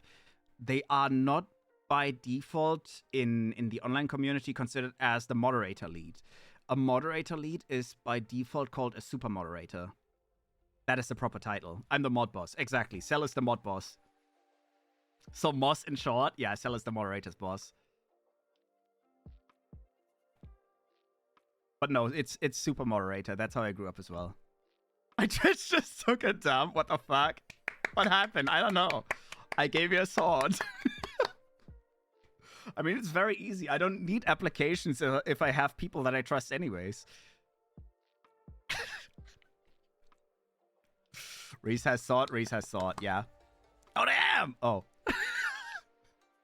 Well, this is easier. Literally, I want to point out, Elsie was my first moderator, right? I didn't have applications back at the time either. I always kept saying, I don't need moderators. I don't need moderators. It's gonna be fine and all that. Elsie was like, bitch, if you need a moderator, just give me moderator. And I was like, oh, okay. Sorry. Feels like applications to be much for shit and giggles. I need to still open them at some point because a lot of times, I don't know, right now I will say, obviously, because I've been sick and all that, it's calmed down a lot. But specifically before I got sick, chat did end up getting chaotic at times to where I did actually need moderators. Thank you, Mr. Meow. No, thank you. Literally, you are offering to help me. Why the fuck would you thank me? Thank you. We're always wildin'. Exactly. A new warrior has come to show us his power. Let's see how he stands in the power scaling. Yeah. Very Elsie thing to do. Hi, Willow. Hello. It was a very Elsie thing to do. I mean, Elsie and I have known each other pretty much since I started as a VTuber. And thing is, literally, Elsie was my first moderator straight up. Was Elsie my first moderator or was it Rainy? No, it was Elsie. I'm pretty sure it was Elsie, yeah. Thank you for your trust is what I mean. I think I've known you for long enough to know you're stinky but trustworthy. Yeah. You're so pooky. What do you mean? No, I think it was 100% Elsie. And I think afterwards, Rainy offered as well. I can't remember. I think it was Elsie first. I'm pretty sure it was Elsie. Literally during a Minecraft stream or something where I kept making jokes of like, oh, I think I'm so small of a streamer, I really don't need moderators. Like I was at 5 viewers maximum at the time to where I was like, no, thank you, but I really don't need them. And Elsie is like, you know what? Just make me moderator. And I'm like, okay, yes, miss. Yeah. Alright, time to lay down the law. Who are we shooting first? Who are we executing? Oh shit, that means I have to give you moderator rights in Discord as well.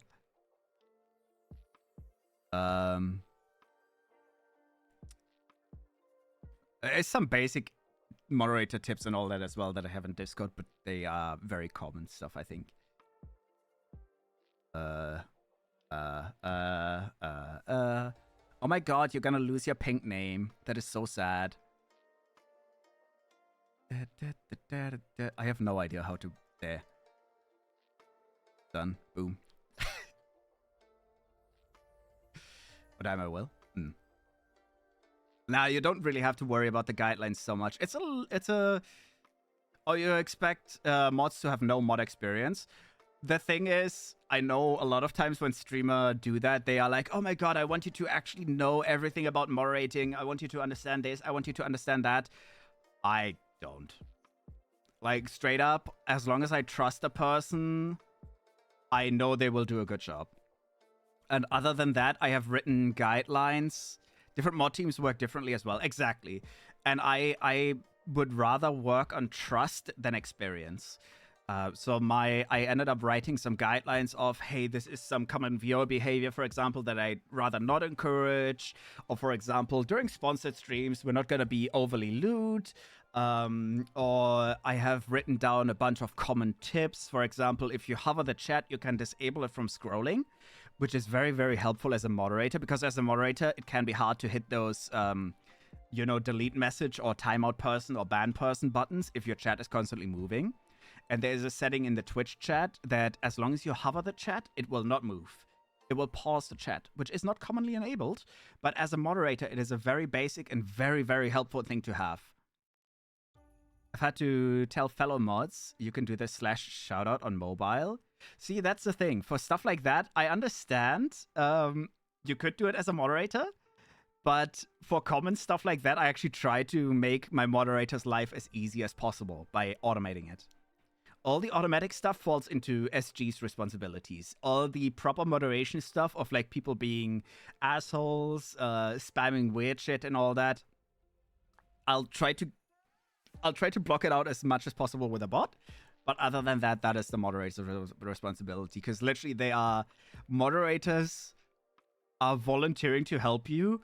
So I'm gonna do my utmost fucking best to make it as little work as possible. Like, I'm not gonna sit here and be like, moderator, shout out this, shout out that. I didn't mean to type that. I don't know.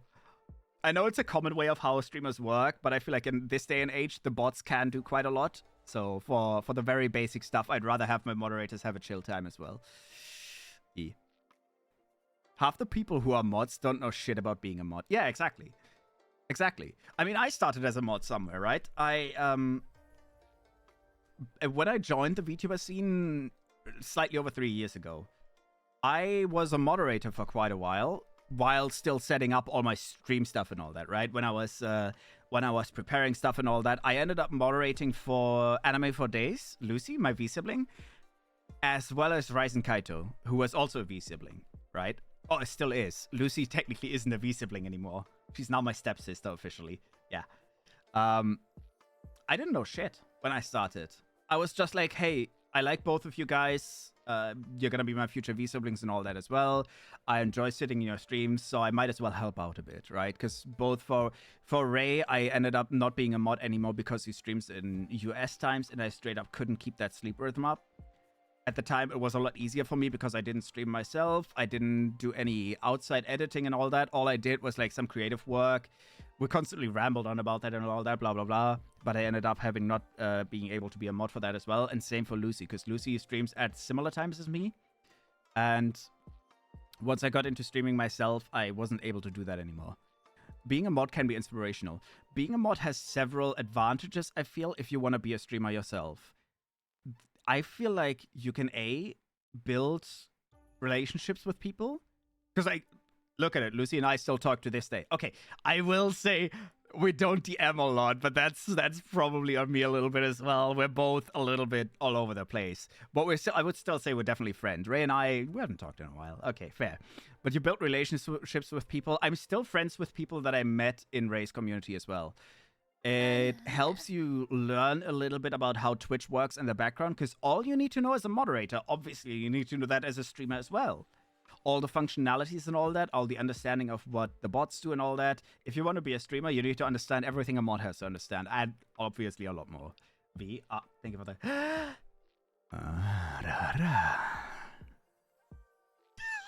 Just throw that in there. Just throw that randomly in there. And as you said, it can be inspirational as well. Because obviously, especially if you're new to VTubing, you'll learn from the people that you really like to watch as well. You learn how they handle their streams. You learn how they handle the background stuff. I will say, back then, I did also have a Discord tool that allowed me to see hidden channels on every single server. And I did actually spend a few days, well, not straight up days, but I had a few days where I spent some time looking through big streamer servers. And I specifically checked out all their invisible channels. And that is V spying on us. I'm so proud. No, but that is how I learned how other people structure their entire background, right? Because that's important to know as well as a streamer. How do you do logging in Discord, for example? My Discord has 8 different channels that only log what people do. It's for safety reasons, obviously. Like, if someone were to run into a channel, throw a bunch of slurs, and then delete the message, how the fuck would I tell? Unless I have the logs for it. How would I tell if someone, I don't know, puts porn in their profile picture? I have no control over people's profiles, but I can definitely control what people represent in my community. So that's why, like, you learn about that stuff. You learn about, like, hey, they have, I don't know, maybe they have a channel where they specifically, like the guidelines that I have, for example. If you were to look into my secret channels, you'd see I have a guidelines channel. You would see I have a bunch of logging channels. You would see I have a moderator general channel. If you were to see the actual hidden channel, you would see that I have a private to-do channel that no one can see. Stuff like that. It's stuff that you don't think about when it doesn't matter to you. But if you're a moderator, you learn about it. If you're a streamer, you need it. Totally read the guidelines. You cannot read those guidelines. They are moderator-specific guidelines. They are... Let me see. I have written them ages ago. I haven't looked into them in a while. It's like moderator commands, because I have a bunch of custom commands, which I also need to update, I think. But it's specifically because I added a bunch of slash commands as well for Discord as well as Twitch. It talks about like how to do announcements, how to look up users, how to time out, how to ban, how to unban, how to put slow chat on. I don't expect people to know all this right off the get-go, but it holds like all the important commands. How to turn on emote-only chat, how to run a poll, for example. Yeah. It adds commands like !backseat, which is a command that should usually only be used by moderators when someone comes into chat and is like, hey, you should do this, do this, do this in this game. Or tells a bunch of spoilers and all that shit. Or like language, when someone's speaking a different language, there's an !language command. Which they're advertised nowhere because they're commonly used for moderator commands. How to use the shield mode, how to shut down my entire Discord. In case there's ever a raid, there's a command to shut down my entire Discord. Yeah. Viewer behavior about advertisement, harassment, what to do when there's a minor in chat. Because I do technically allow minors, I don't allow age revealing. And I don't allow, if I ever happen to know that someone's under 18, I don't allow that they ever talk anything sexual either. I yeet them. They're gone. We don't do that. Let's see, is there anything else? I haven't read this myself in ages. Yeah. Their duties. Overall, keep chat on topic. Shutting down insulting / harassment against other viewers. I like how I said, no, I don't mind getting jokes like stinky or bottom every now and then. But should you feel a viewer is being aggressive or overdoing it, please shut them down. As in, like, I don't mind being messed with a little bit, but if you feel like someone's actively going out of their way to harass me as well, kick their ass.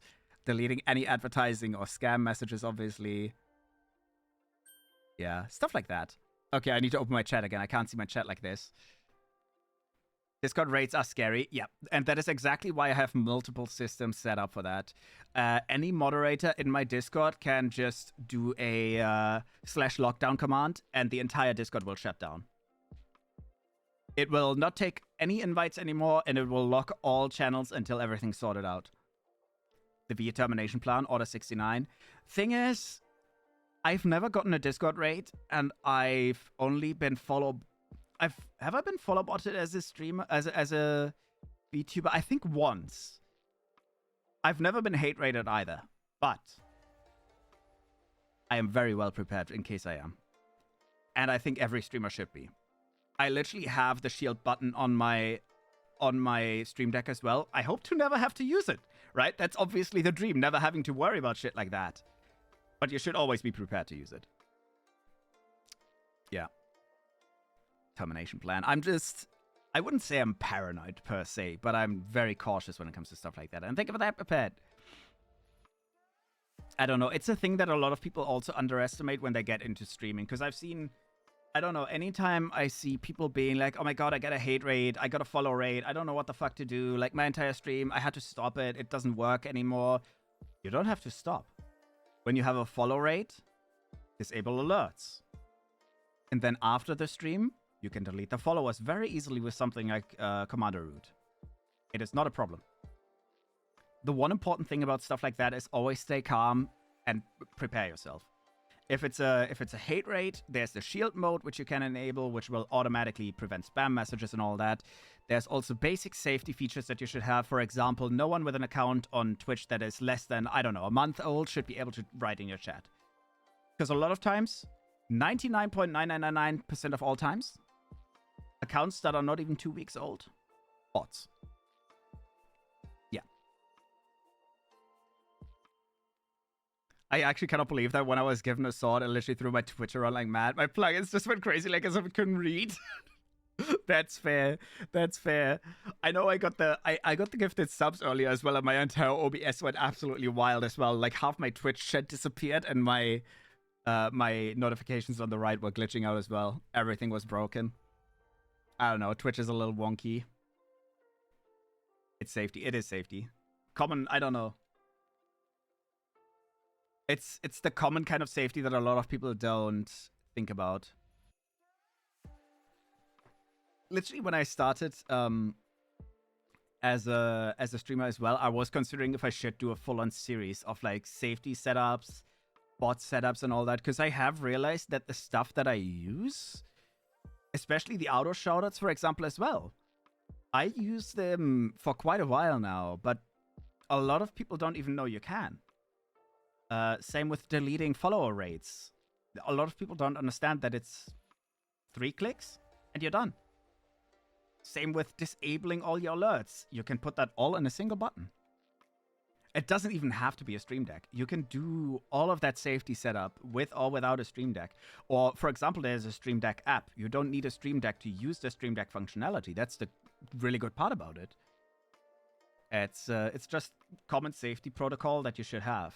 And I feel like a certain amount of safety, it's less about, I understand that people always think like, oh, I don't need it, I'm never going to be attacked and all that. To me, it's not about that. Like, I'm not too worried about hate rates. I'd be surprised if a stranger could hurt me emotionally, but okay. But the thing is, it's less about your safety, it's more about the safety of other people in your chat. Right? You gotta prevent bots so your community doesn't get scammed or hacked. You gotta prevent scams. You gotta prevent all of that. Not only for yourself, because I'm aware enough to know that when I'm getting scammed. But you gotta protect people that might not be aware of stuff like that. Like Meep got hacked fairly recently. It always goes through friends' accounts by now as well. You gotta be cautious of those as well. You're gonna get links like, hey, dude, how you doing?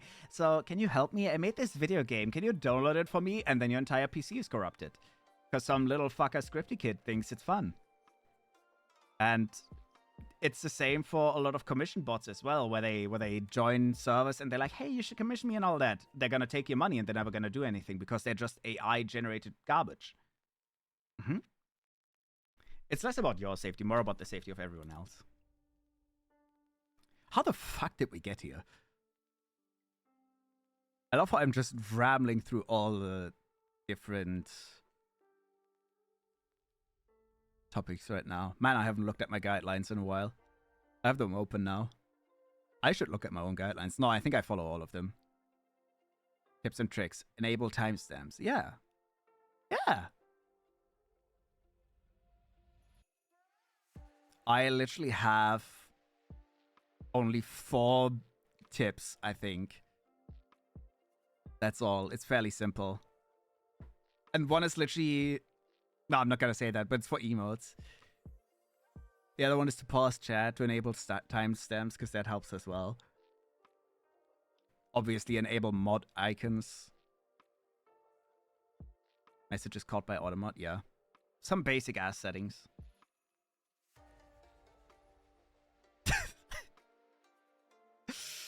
Anyways, don't mind me. Timers go wild. I start talking about one thing. We talked about surgery not that long ago, and suddenly we're here talking about moderator stuff. I have no idea how we got here. My brain just does little flips. Thing is, I was gonna go into a very, very different topic really early on. Like, I only wrote down 2 things. I only wrote down... What did I write down? Oh, I already deleted them. I was going to talk about something that I talked early on. I don't know what the first few topics were that we were at. I already forgot. I rambled so much, I literally forgot. No, I was going to talk about, because one of the things that's going to be important upcoming is... There we go. My tracking was a little wonky. No, one of the things that I was going to talk about is that for the next 2 weeks, I'll be very busy with hospital stuff. I know I've mentioned this a few times before, but today is a yapping stream, so now is the perfect time to do it. In preparation for radiation therapy and all that, I don't know how much I'll actually be able to stream. I don't know, maybe I can manage twice a week, but that's probably it. So that's gonna be... Oh well, I'm gonna miss streaming, but again, it's important. I have to get a lot of tests. I'm gonna get more radioactive stuff in me. I have to do pictures. I have to get specific blood tests for, like, my organs. To get specific... There's a fucking fly here. To get a lot of that stuff done. At least I'm so glad I managed to get my taxes done today, because they have to be done by the end of next month, and I don't think with what's coming up with all the visits I'm gonna have and all that, I die from stress. I would die from stress. But no, I was gonna say I'll probably at least try to use the time when I'm not tired. I don't know. I wanna rework my overlays. And I do want to still work on... I've been trying to learn how to edit audio. I've been trying to learn how to... Not master. Master is the wrong term. What do you call that again? Mix audio. There. I've been trying to teach myself that. Because I was lucky that a certain software that you can use to improve vocals has been very heavily reduced. And I have FL Studio currently anyways. Which FL Studio is amazing. Mixing is hard as heck. Yes, it is. I have spent quite a while listening to tutorials and all that, and to looking into it. Because apparently, this wasn't even on purpose, but apparently, for mixing vocals with a song, FL Studio is actually really good software.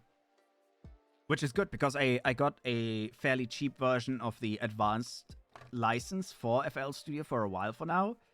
So now I can use that for putting effects in it, for filling out the voice a little more, for putting echoes, for putting reverberation.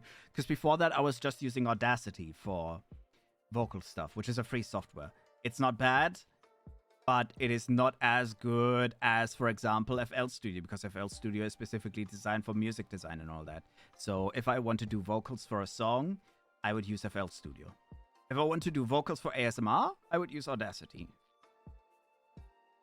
That's how I would do it. But yeah, mixing is hard as hell. But I've been looking into that, and I kind of want to keep doing that as well. Audacity used to drive me crazy. Is it to help me make sound effects for game? Not fun. Audacity is... I like it, but the software looks like it's from 20 years ago. And it feels like it as well. It is...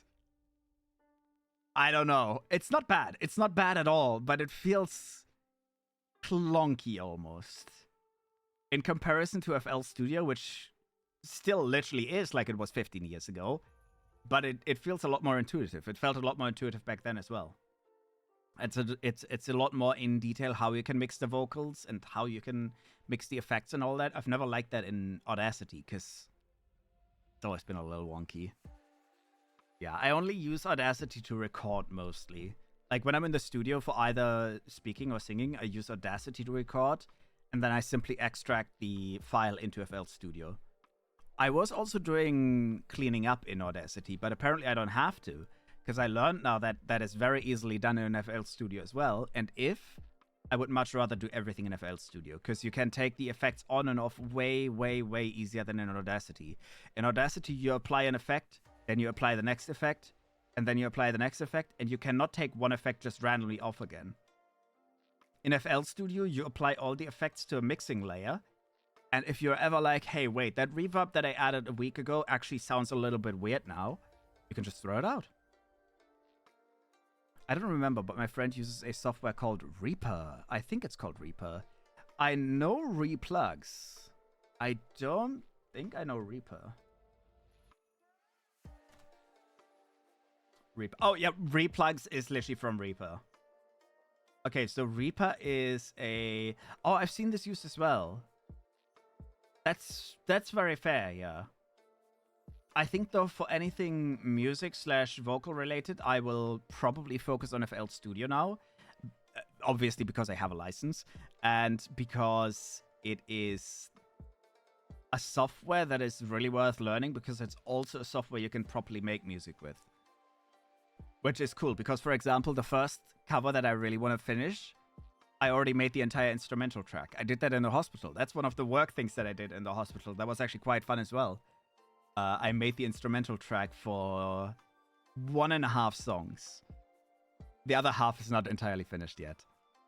But I want to use FL Studio because I can use some plugins that will work with the vocals in there, and I can mix and use effects and all that. Hello, V. Hi, Meepo. Hello. I've been doing well. It's cutie OGV. It is small OG me. My hand doesn't make sense when I'm here, but don't worry about it. Hello, Mop Shop. How you doing? How you doing? Welcome to my little yapping stream. Yeah, I'm just yapping about a bunch of stuff. Hi, Amipas. Oh, yeah, and Reese has a sword now. He still stinks. Oh, god damn it. Why did Sweden start painting barcodes on the sides of their battleships so they could Scandinavian?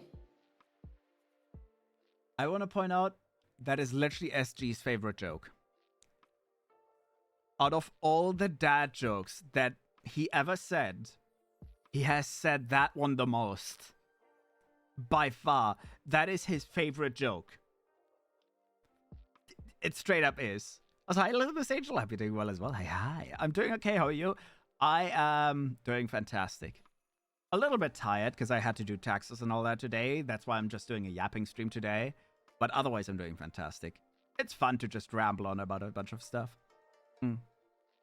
Then again, when am I not exhausted currently, right?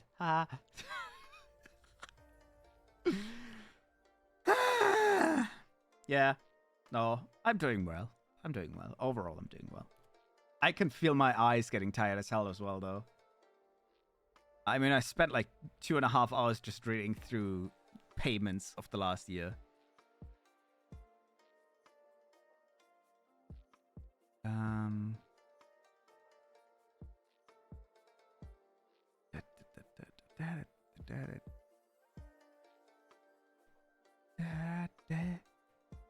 Oh, let me check something.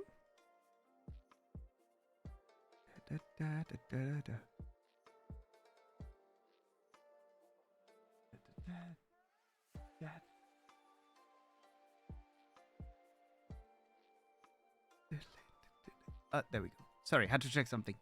Good lord, the song slaps? Yes, it does. I like it. I was thinking the same like a minute ago when it started coming on earlier. A minute or two? I don't know how long it's been running now.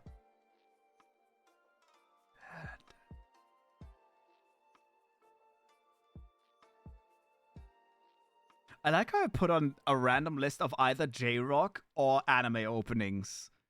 Those are the two playlists I've been playing on the last few weeks. Anytime I open a stream, I play either J-Rock or just best anime openings and endings. And honestly, the songs in it are so good. We tried to share a cute buddy. That's actually why I was distracted. What happened? What happened? Hi, Koshi. Hello. You flirty little kitty meow meow. Meow. Also, just bitch slapped the fly somehow. Come here, I have another fly as well. Actually, don't know either.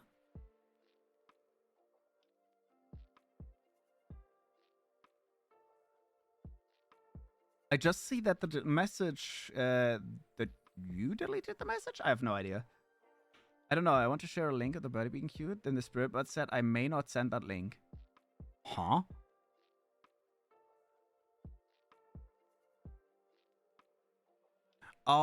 Wait. Give me 1 second. I think... No, that's impossible.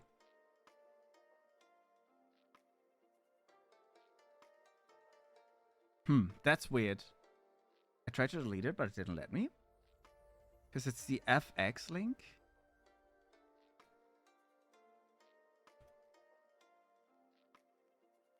It's really time for a custom Discord bot. I hate pre-made bots because they sometimes have very stupid rules to where I may have done a fuck up. That may have been mine.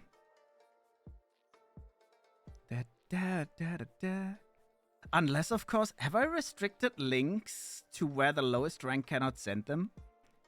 That is also a chance. I need to check into ranks.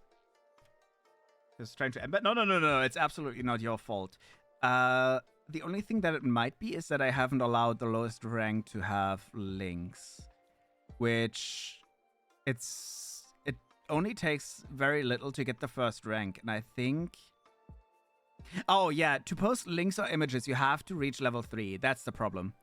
And level 3 is fairly low, but you have to write a few messages.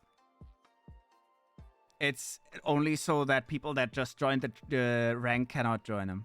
So far I'm rank 2, I need rank 3. Yeah, don't worry. It's like a total of, I think, 10 or 15 messages total. I just have that because a lot of times it ends up with people joining and then sending scam links and all that. So it's a very low level, but it is a few messages. So yeah, no. It's just secret. Sad, big sad. If that was the case, then shouldn't they be able to send GIFs as that's an embed?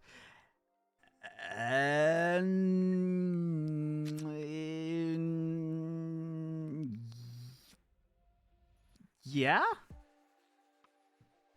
You cannot send images or links if you're not level 3.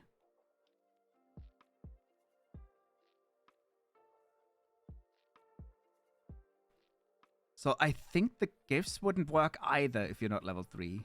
Yeah. I did this just a shade. Maybe it doesn't block the GIFs that you send. It doesn't block the GIFs that you send through the Discord thing. I think I allowed... See, Koshi, that is the thing. I set up a bunch of systems. There's a good chance that I have whitelisted Tenor specifically for every rank. But you cannot upload your own GIFs. To prevent people, for example, joining the server and putting porn, you know?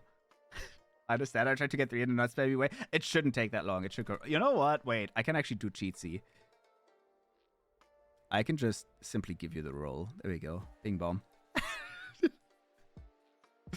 It is, as I said, that specific role is just a it's just a protective measure. Thank you. Try it again. If it doesn't work, I have to slap myself because then I actually fucked up. Then I actually messed up big time. But no, Koshi, I'm pretty sure I actually enabled that people could send GIFs. Specifically Tenor links. Because that is a Tenor embed, which I think I whitelisted. I think, man, I set this up ages ago. GIFs, etc. are different. Technically, they are not. But I'm pretty sure I set up a specific rule to where Tenor, which is the GIF system that Discord uses, right? All they do is they embed Tenor links. And I'm pretty sure if I look into it... God, now I'm curious. Now I'm curious, because I'm pretty sure I actually whitelisted those specific links. It was a video of a birdie with a link. I saw it. I actually clicked on it, because that's why I was so confused on why the hell it would get deleted, or why you couldn't grab it. I don't know. I was so confused. I was like, that's literally just a bird. Why is nothing working? Let me do one quick check. For the GIFs. I'm curious now. I don't even know where I find that. It's been so long since I set a lot of this up. This is why I want a custom bot, because if I write a custom bot once, everything should work fine. External links, there we go. Yeah, I specifically allowed that you can put Twitch clips, no matter the rank. So it's clips.twitch.tv/. And you can use Tenor.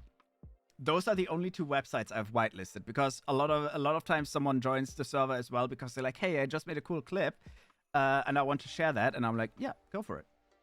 So obviously I allow those, and I allow Tenor. So all the GIFs work for anyone. Sometimes I have a brain. Or I messed it up when I set it up, and then I realized, hey, wait, if I do it this way, people can't send GIFs anymore. So I had to fix it. Both is very likely. Both is very, very likely.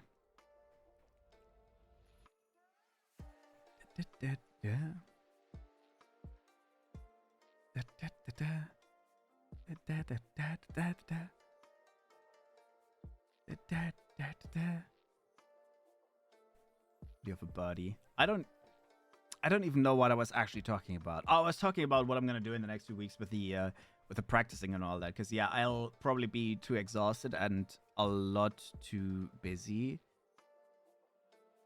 Want me to post it again? Or what? You can post it again if you want. That's entirely up to you. Also, you don't have to apologize. Don't worry, don't worry. It's absolutely perfectly fine. You can post it again, though. I hope it works. I do hope it works. But no, I was gonna say, I don't know exactly how much I'll be able to stream, but yeah, I'll try to use the time to practice. I say mixing. Let's focus on practicing singing first, because I recorded one version of a song to where I overlaid my own voice 3 times, and I actually didn't dislike it. I didn't love it, but I didn't hate it either. But I still think I need a lot more practice to where I'm comfortable enough to actually be like, hey, this is good enough to where I really want to start mixing it. Success? Hooray! It works! Yeah, it's just a little birdie. Fantastic. Everything's fine. Everything's working fine. The systems are running. Yeah. Oh well. I also need to figure out what I want to stream. One of the other reasons that I'm not streaming Silent Hill today is because I'm not hating the game. I'm not disliking the game, but it is a kind of game where I'm like not always in the mood for it. Date Everything, for example, is a really, really fun game that I would have absolutely wanted to play, but I was too tired to stream any game anyways. Now I can do my intro. Can you? Maybe you can do it. I don't know if you can upload a file into that specific channel, to be honest. I don't know if you can put a file there. It might not be allowed on that channel specifically. I have no idea. Maybe I should allow pictures. And, well, voice intros. No one's ever tried to do a voice intro. That's why I never thought about that. But hi, Elsie. Hope you're doing well. Hello, hello. Hi. Reese got a sword. Just so you know that as well. What do you want? Audio clips? Media. There is a channel specifically for, like, media and stuff like that. Oh, okay, yeah. What? Reese, 15%? That is bullshit. Music? No, media. Media. There should be a media channel, right? I swear I have a media channel. Yeah, it's right below music. Media is essentially where you can share pictures or, in this case, well, media also could be vocal clips. I think that's the most sensible one. In my brain. 69% say so. Hey, yo, I'm back. Welcome back, Chris. What, you gonna go sleep? 18% say so. Wait, did someone already do my stinky? I'm 67% stinky. That's crazy. I'm 1% stinkier than Koshi. Are you kidding me? That's crazy. Elsie Smelsie. It rhymes. It must be true. If it rhymes, it's true.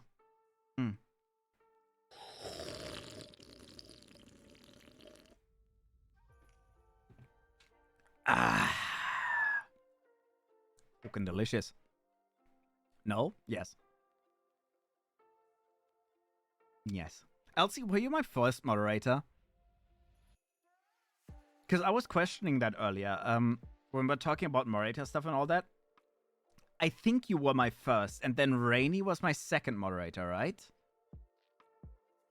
Because I'm pretty sure you were the first person. See, I can't remember. Either at the time I said, no, I have one moderator, and that's more than enough for someone my size, because I do remember back when I made you moderator, I was like at 5 viewers max, or 8 maybe. I don't know. I can't remember. It was like really small and all that. I was pretty much just like, I really don't need moderators. And you were like, bitch, make me a moderator. Okay, you said something along the lines of, well, if you want a moderator, you can just make me moderator or something like that. It was, you were insistent about, even though I don't need one, you were insistent about, just make me moderator anyways. Yeah. I can't remember if you were the first one or Rainy was the first one at the time. It's so long ago. Just returned from outside since I needed antisocial moment. Telling them a thing. I'll leave to go to sleep. That's fair enough. That's very fair. Yeah. Antisocial moments are great. Man, that was ages ago. Renny and Cell were VIP when I was saving, and I think you felt bad and made me mod. Did I feel bad?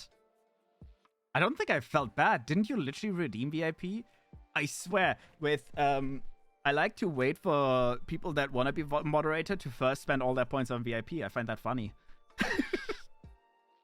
I know I did that twice, where someone just barely was able to redeem VIP, and then a short moment later, I was like, hey, you want to be moderator?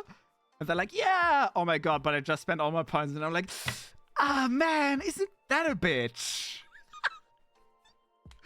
What a shame! And they're like, yeah! Oh, my point! Elsie was 100% first mod. I think so, too. I think Elsie... Rainy was shortly after, though. Why is Elsie suddenly Reese, what did you do? What the fuck did you do, Reese? It has to be Reese, right? It was Reese. Let me check. What?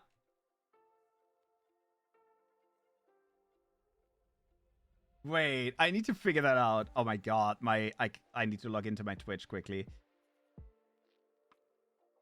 I didn't do anything. Elsie randomly got marked as a suspicious user. Oh. There we go. Elsie is suddenly marked as a suspicious user on my end. Yeah. Let me see. Who marked Elsie as a suspicious user? No one. Why? Huh? The fuck? I am not joking at all. My OBS chat literally just started popping Elsie in as a suspicious user. Like mid-conversation, Elsie now has a red border for me saying suspicious user. What the hell? I thought Reese accidentally put a wrong button or something. Want to be V all along? No! It literally says no one did it. Also, I hate that I had to log into Twitch again and now everything is in German. Disgusting. I love that shoutouts are actually called greetings in German. Like it just says, greetings to Elsie by V. And you blame me? Listen, you just got moderator, so I kind of expected you to fat finger the suspicious user button. Suspicious user. Huh?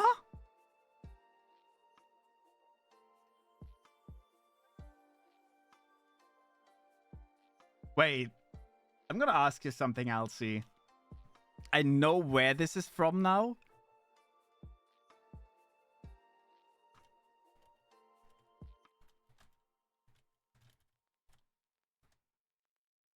There we go. And you blame me? No, I know what this is from. This is actually Twitch being weird again.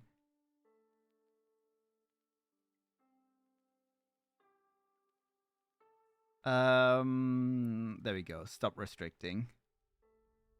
Stop choking Elsie.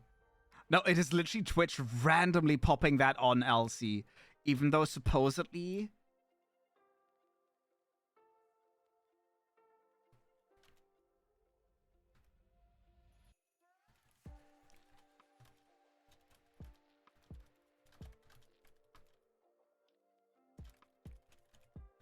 There we go.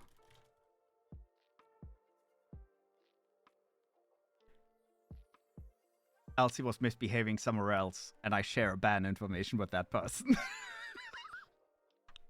And I love how it was something from ages and ages and ages ago. Like, Elsie wasn't actually bad, by the way. It was something from ages and ages ago, and Twitch randomly is like, this user is suspicious now. Oh, well. I like how, yeah, Twitch is having a really bad time currently. Twitch is having a horrible time, I guess. One of us probably jokingly banned the other.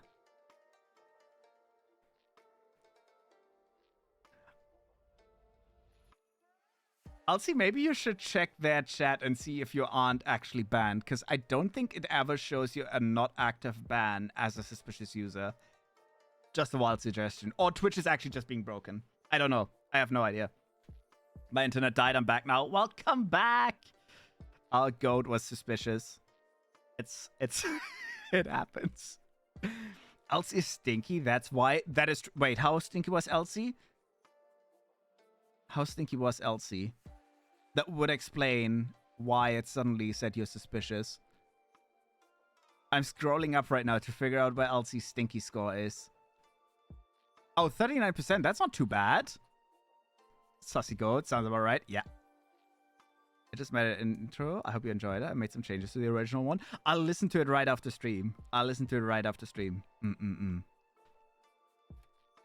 Oh, yeah.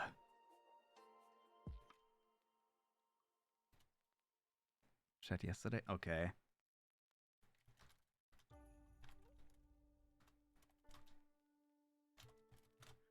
Okay, so apparently Elsie isn't even banned in that chat, and Twitch literally just said, oh, they're banned, which is incorrect. Twitch is just being funky.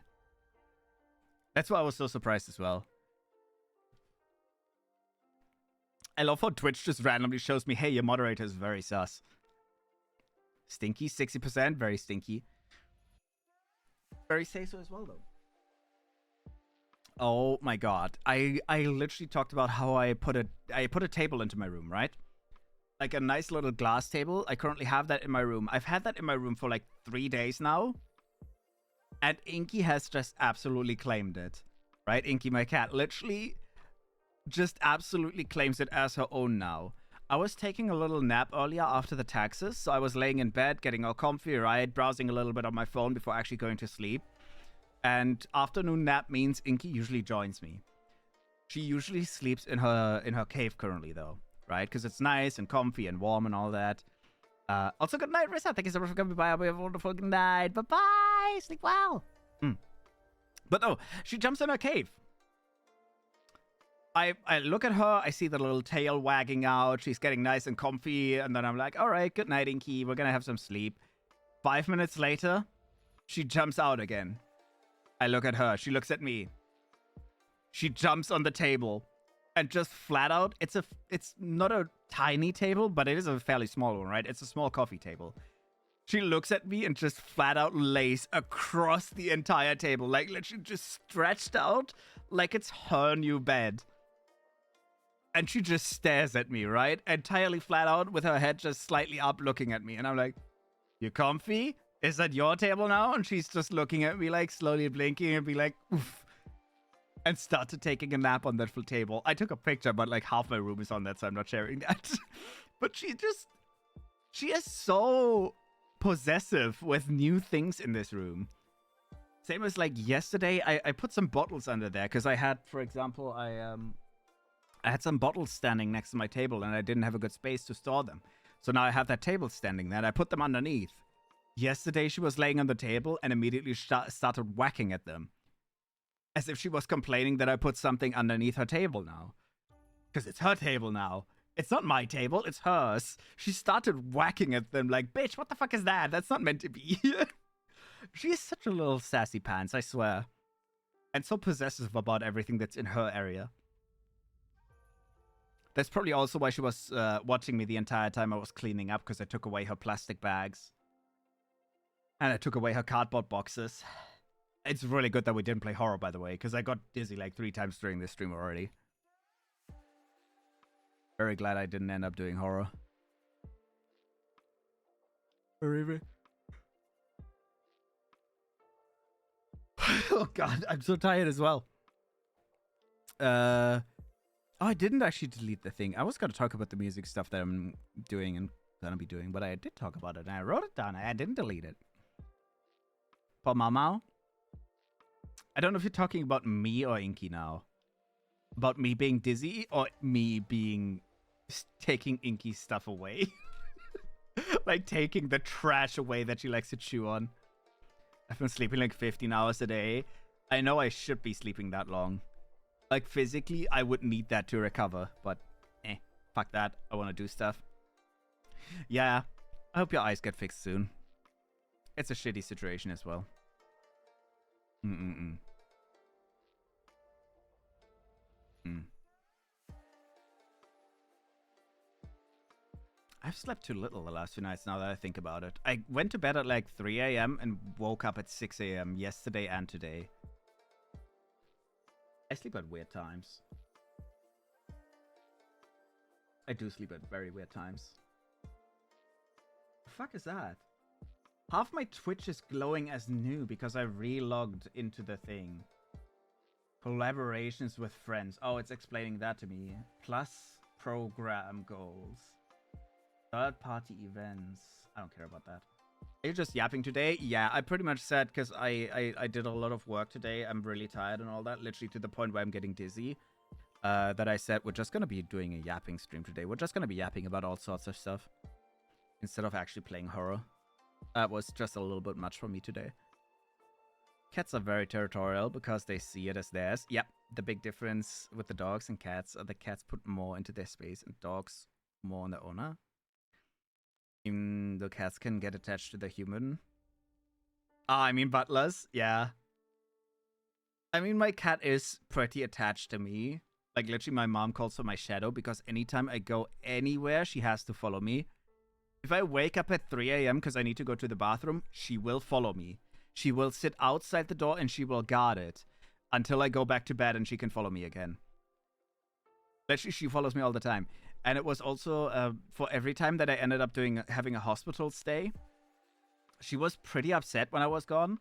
And when I came back, she insisted on sleeping in my bed with me to always have an eye on me. Like, she would literally sleep next to me until I was properly recovered and all that to watch out, and so I wouldn't leave again. This song is from One OK Rock. I recognize them, a jam. I don't recognize the song, but it is good. Not been in this much pain for a while, but yeah, I'm trying new medication. Yeah, I hope that works. As I said, otherwise I have a stash of painkillers. Prescription painkillers, not the weak shit. Not ibuprofen you get at every supermarket. I have the good stuff. I have opioids. I don't know. Is it against TOS to advertise giving drugs to people? I'm not actually giving drugs to people, but like... Oh well. Should probably behave. I recognize the singer. Their songs are like each other once from them. Oh, like other ones from them. Yeah. It may be. It's fine if you take them prescribed. Yeah, they are all prescribed drugs. And I would never actually give someone prescription drugs unless they, like... If there was an emergency and someone needed them, I probably would give someone my prescription drugs. But again, if there was an emergency, not because someone feels like it. You are your cat's property. You are your cat's human. So if I remember, cats only attached to one human, if I'm right. Yeah and no. My cat is also fairly attached to my mom as well. Like, she absolutely likes her as well and all that. She likes to follow her around as well when she's awake. But that might also be because she likes to be entertained when she's awake. It is a little bit of a... I don't know. It really depends on your cat's personality. Some treat you like family. Some treat you like staff. And I would say my cat treats me absolutely like family because she is fairly protective of me. And my old cat was very, very protective of me as well. Like, when I was a teenager and I had a cat, technically that was my mom's cat. But that cat was also very protective of me.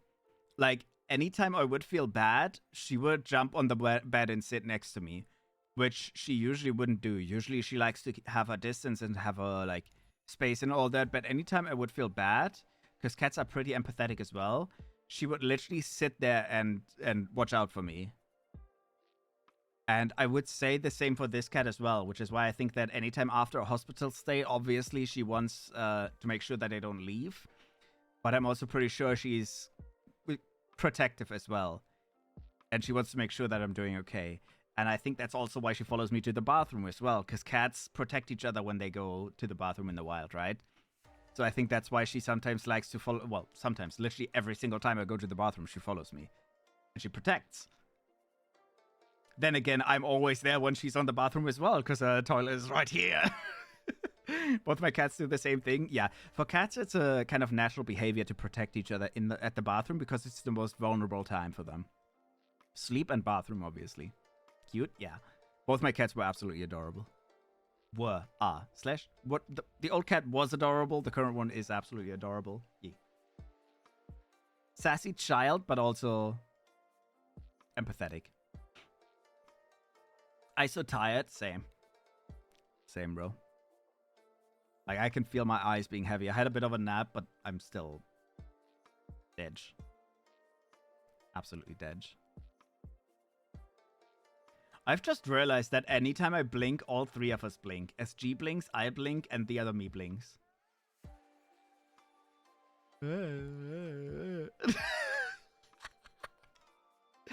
Got back from grocery shopping and blah, blah. That's very fair. Man. I hope I'm not too tired after stream. A lot of times after stream ends, I get some food and all that, and I get some energy back. I kind of want to get into doing overlays already. Anyways. Yeah. I don't know. I did taxes today. I set up more microphone stuff and all that. On Monday, I should actually get another quick release for the microphones. And I think then I can attach one to my 3DO microphone and my microphones. Yeah, my microphone stand, exactly. And then I can switch out my microphones really easily as well. Overlays. Yeah, I talked about how I can probably not stream a lot over the next few weeks. But I did find a very cute new overlay that I'll try to set that up over the next few weeks. It's a very cute overlay that has a fairly simplistic tone as well, but it has a little bit purple in it, and it has, for example, it has that module that I have at the bottom right, and it has the nice chat box and all that, but all more neatly organized. And I thought, since I've been using my same overlays for literally since I started, for like 2 years now, right? I thought, you know what? It looks cute. I like it. It's free to use. I might as well get it. Someday I wish I could get a custom one, but not right now. Custom overlays are quite expensive. I've found a few people that make really nice ones, but not one that I could afford at the moment. Thing is, literally since I started streaming, there's only one person that I've really, really wanted to get for overlays, and that is actually the person that made these. Because their name is Soul, and they make amazing overlays. They look really good. A lot, I want to say, right, despite this also being their work, a lot nicer than these. These are fairly generalized overlays. They make really, really nice custom overlays. I've also been hoping to get a thumbnail, not a thumbnail, a schedule template from them. But since they weren't available, I think I've requested them twice now, and at the moment I couldn't afford them either. I've kind of just made my own, which was, it was somewhat inspired by their work. In some details, like with the Japanese lettering on the sides, they do that quite a lot. And I really like those details. And they a lot of times use glowy colors as well, though I will say when it comes to the glow and the colors and all that, I was more inspired by some of my old designs. I know someone that is overlays in custom chats for cheaper, but I think I showed you before. Probably. I think we talked about that a while ago. I do have some people for slightly cheaper as well, but I will say even cheaper. Oh no, I do remember exactly who you mean. Yeah, I know exactly who you mean. But their overlays weren't quite my cup of tea. That's the next problem, right? Overlays are expensive, and I am a picky bitch. I am a picky bitch. Is it the overlay artist that did stuff for Shoto? Yeah, Soul or T-Capity is their name as well. I don't know. I think Soul is their streamer name and T-Capity is their artist name. I have no idea. Or they use the same for both. I have no idea. But they did Shoto's schedule. And at some point, they actually ended up doing one of his overlays as well, I think. One. Not the current one, though. I don't remember. But yeah, they did schedule for a lot of people. They really... If you look at their... what is the name on Twitter? Twitter. Teacuppity should be it. Soul. I'm just gonna look up Soul. There we go, Teacuppity. They make really, really nice stuff.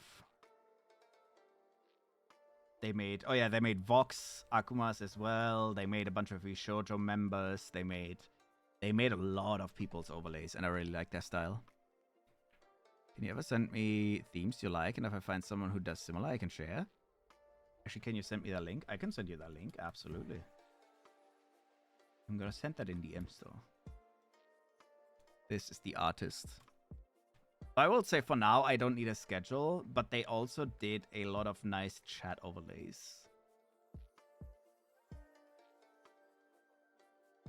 Yeah, they did a lot of Niji Sanji members as well. Oh well. I do have one other artist noted down that I was considering, but not for now. As I said, I can't really afford to buy overlays at the moment, and I'm also thinking I'll just get the free-to-use one that I found, which is really, really nice looking as well, from yet another overlay artist that I do like. And then we'll see. That's gonna last for a while. I mean, this one lasted me for 2 years. You know, maybe the name doesn't tell me anything right now. I've looked into a lot of people, but let me look. I don't follow them. So maybe I don't know them.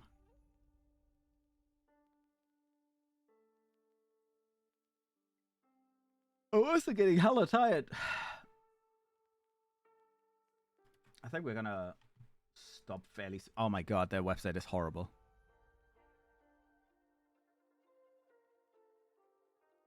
It's really brightly green.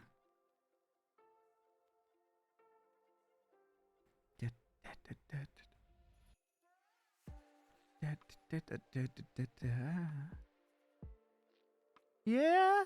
I mean, overall, their overlays don't look bad either. They're once again not what I particularly would be looking for, because I'm always looking for something that is nice and clean and very minimalistic in the sense of where it's not too intrusive. That's my entire overlay, is like mostly black and white and not too much in the way.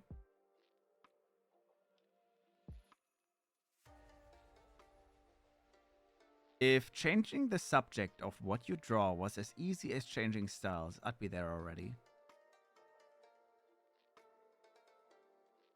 Oh, you mean as in like instead of drawing characters, you draw overlays? Yeah, that's true. The process of making an overlay in comparison to drawing a character is very, very different in general. Because, well, one is drawing, the other one is graphics design in that sense, right? It's, well, isn't drawing technically graphics design as, no. Would you consider drawing as graphics design? I don't think so, right? I mean, they both fall under the art category, but drawing and graphics design for overlays and all that is very, very different. My nose is itchy. That's very fair though, yeah. I can make overlays, but at the same time, it would take me a while to properly program a chat box and like the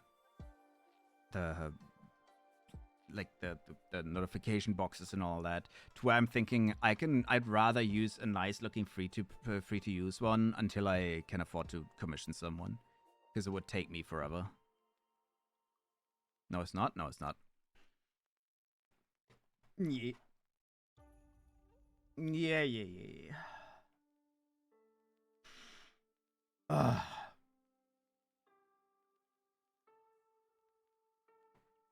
All right. Twitch.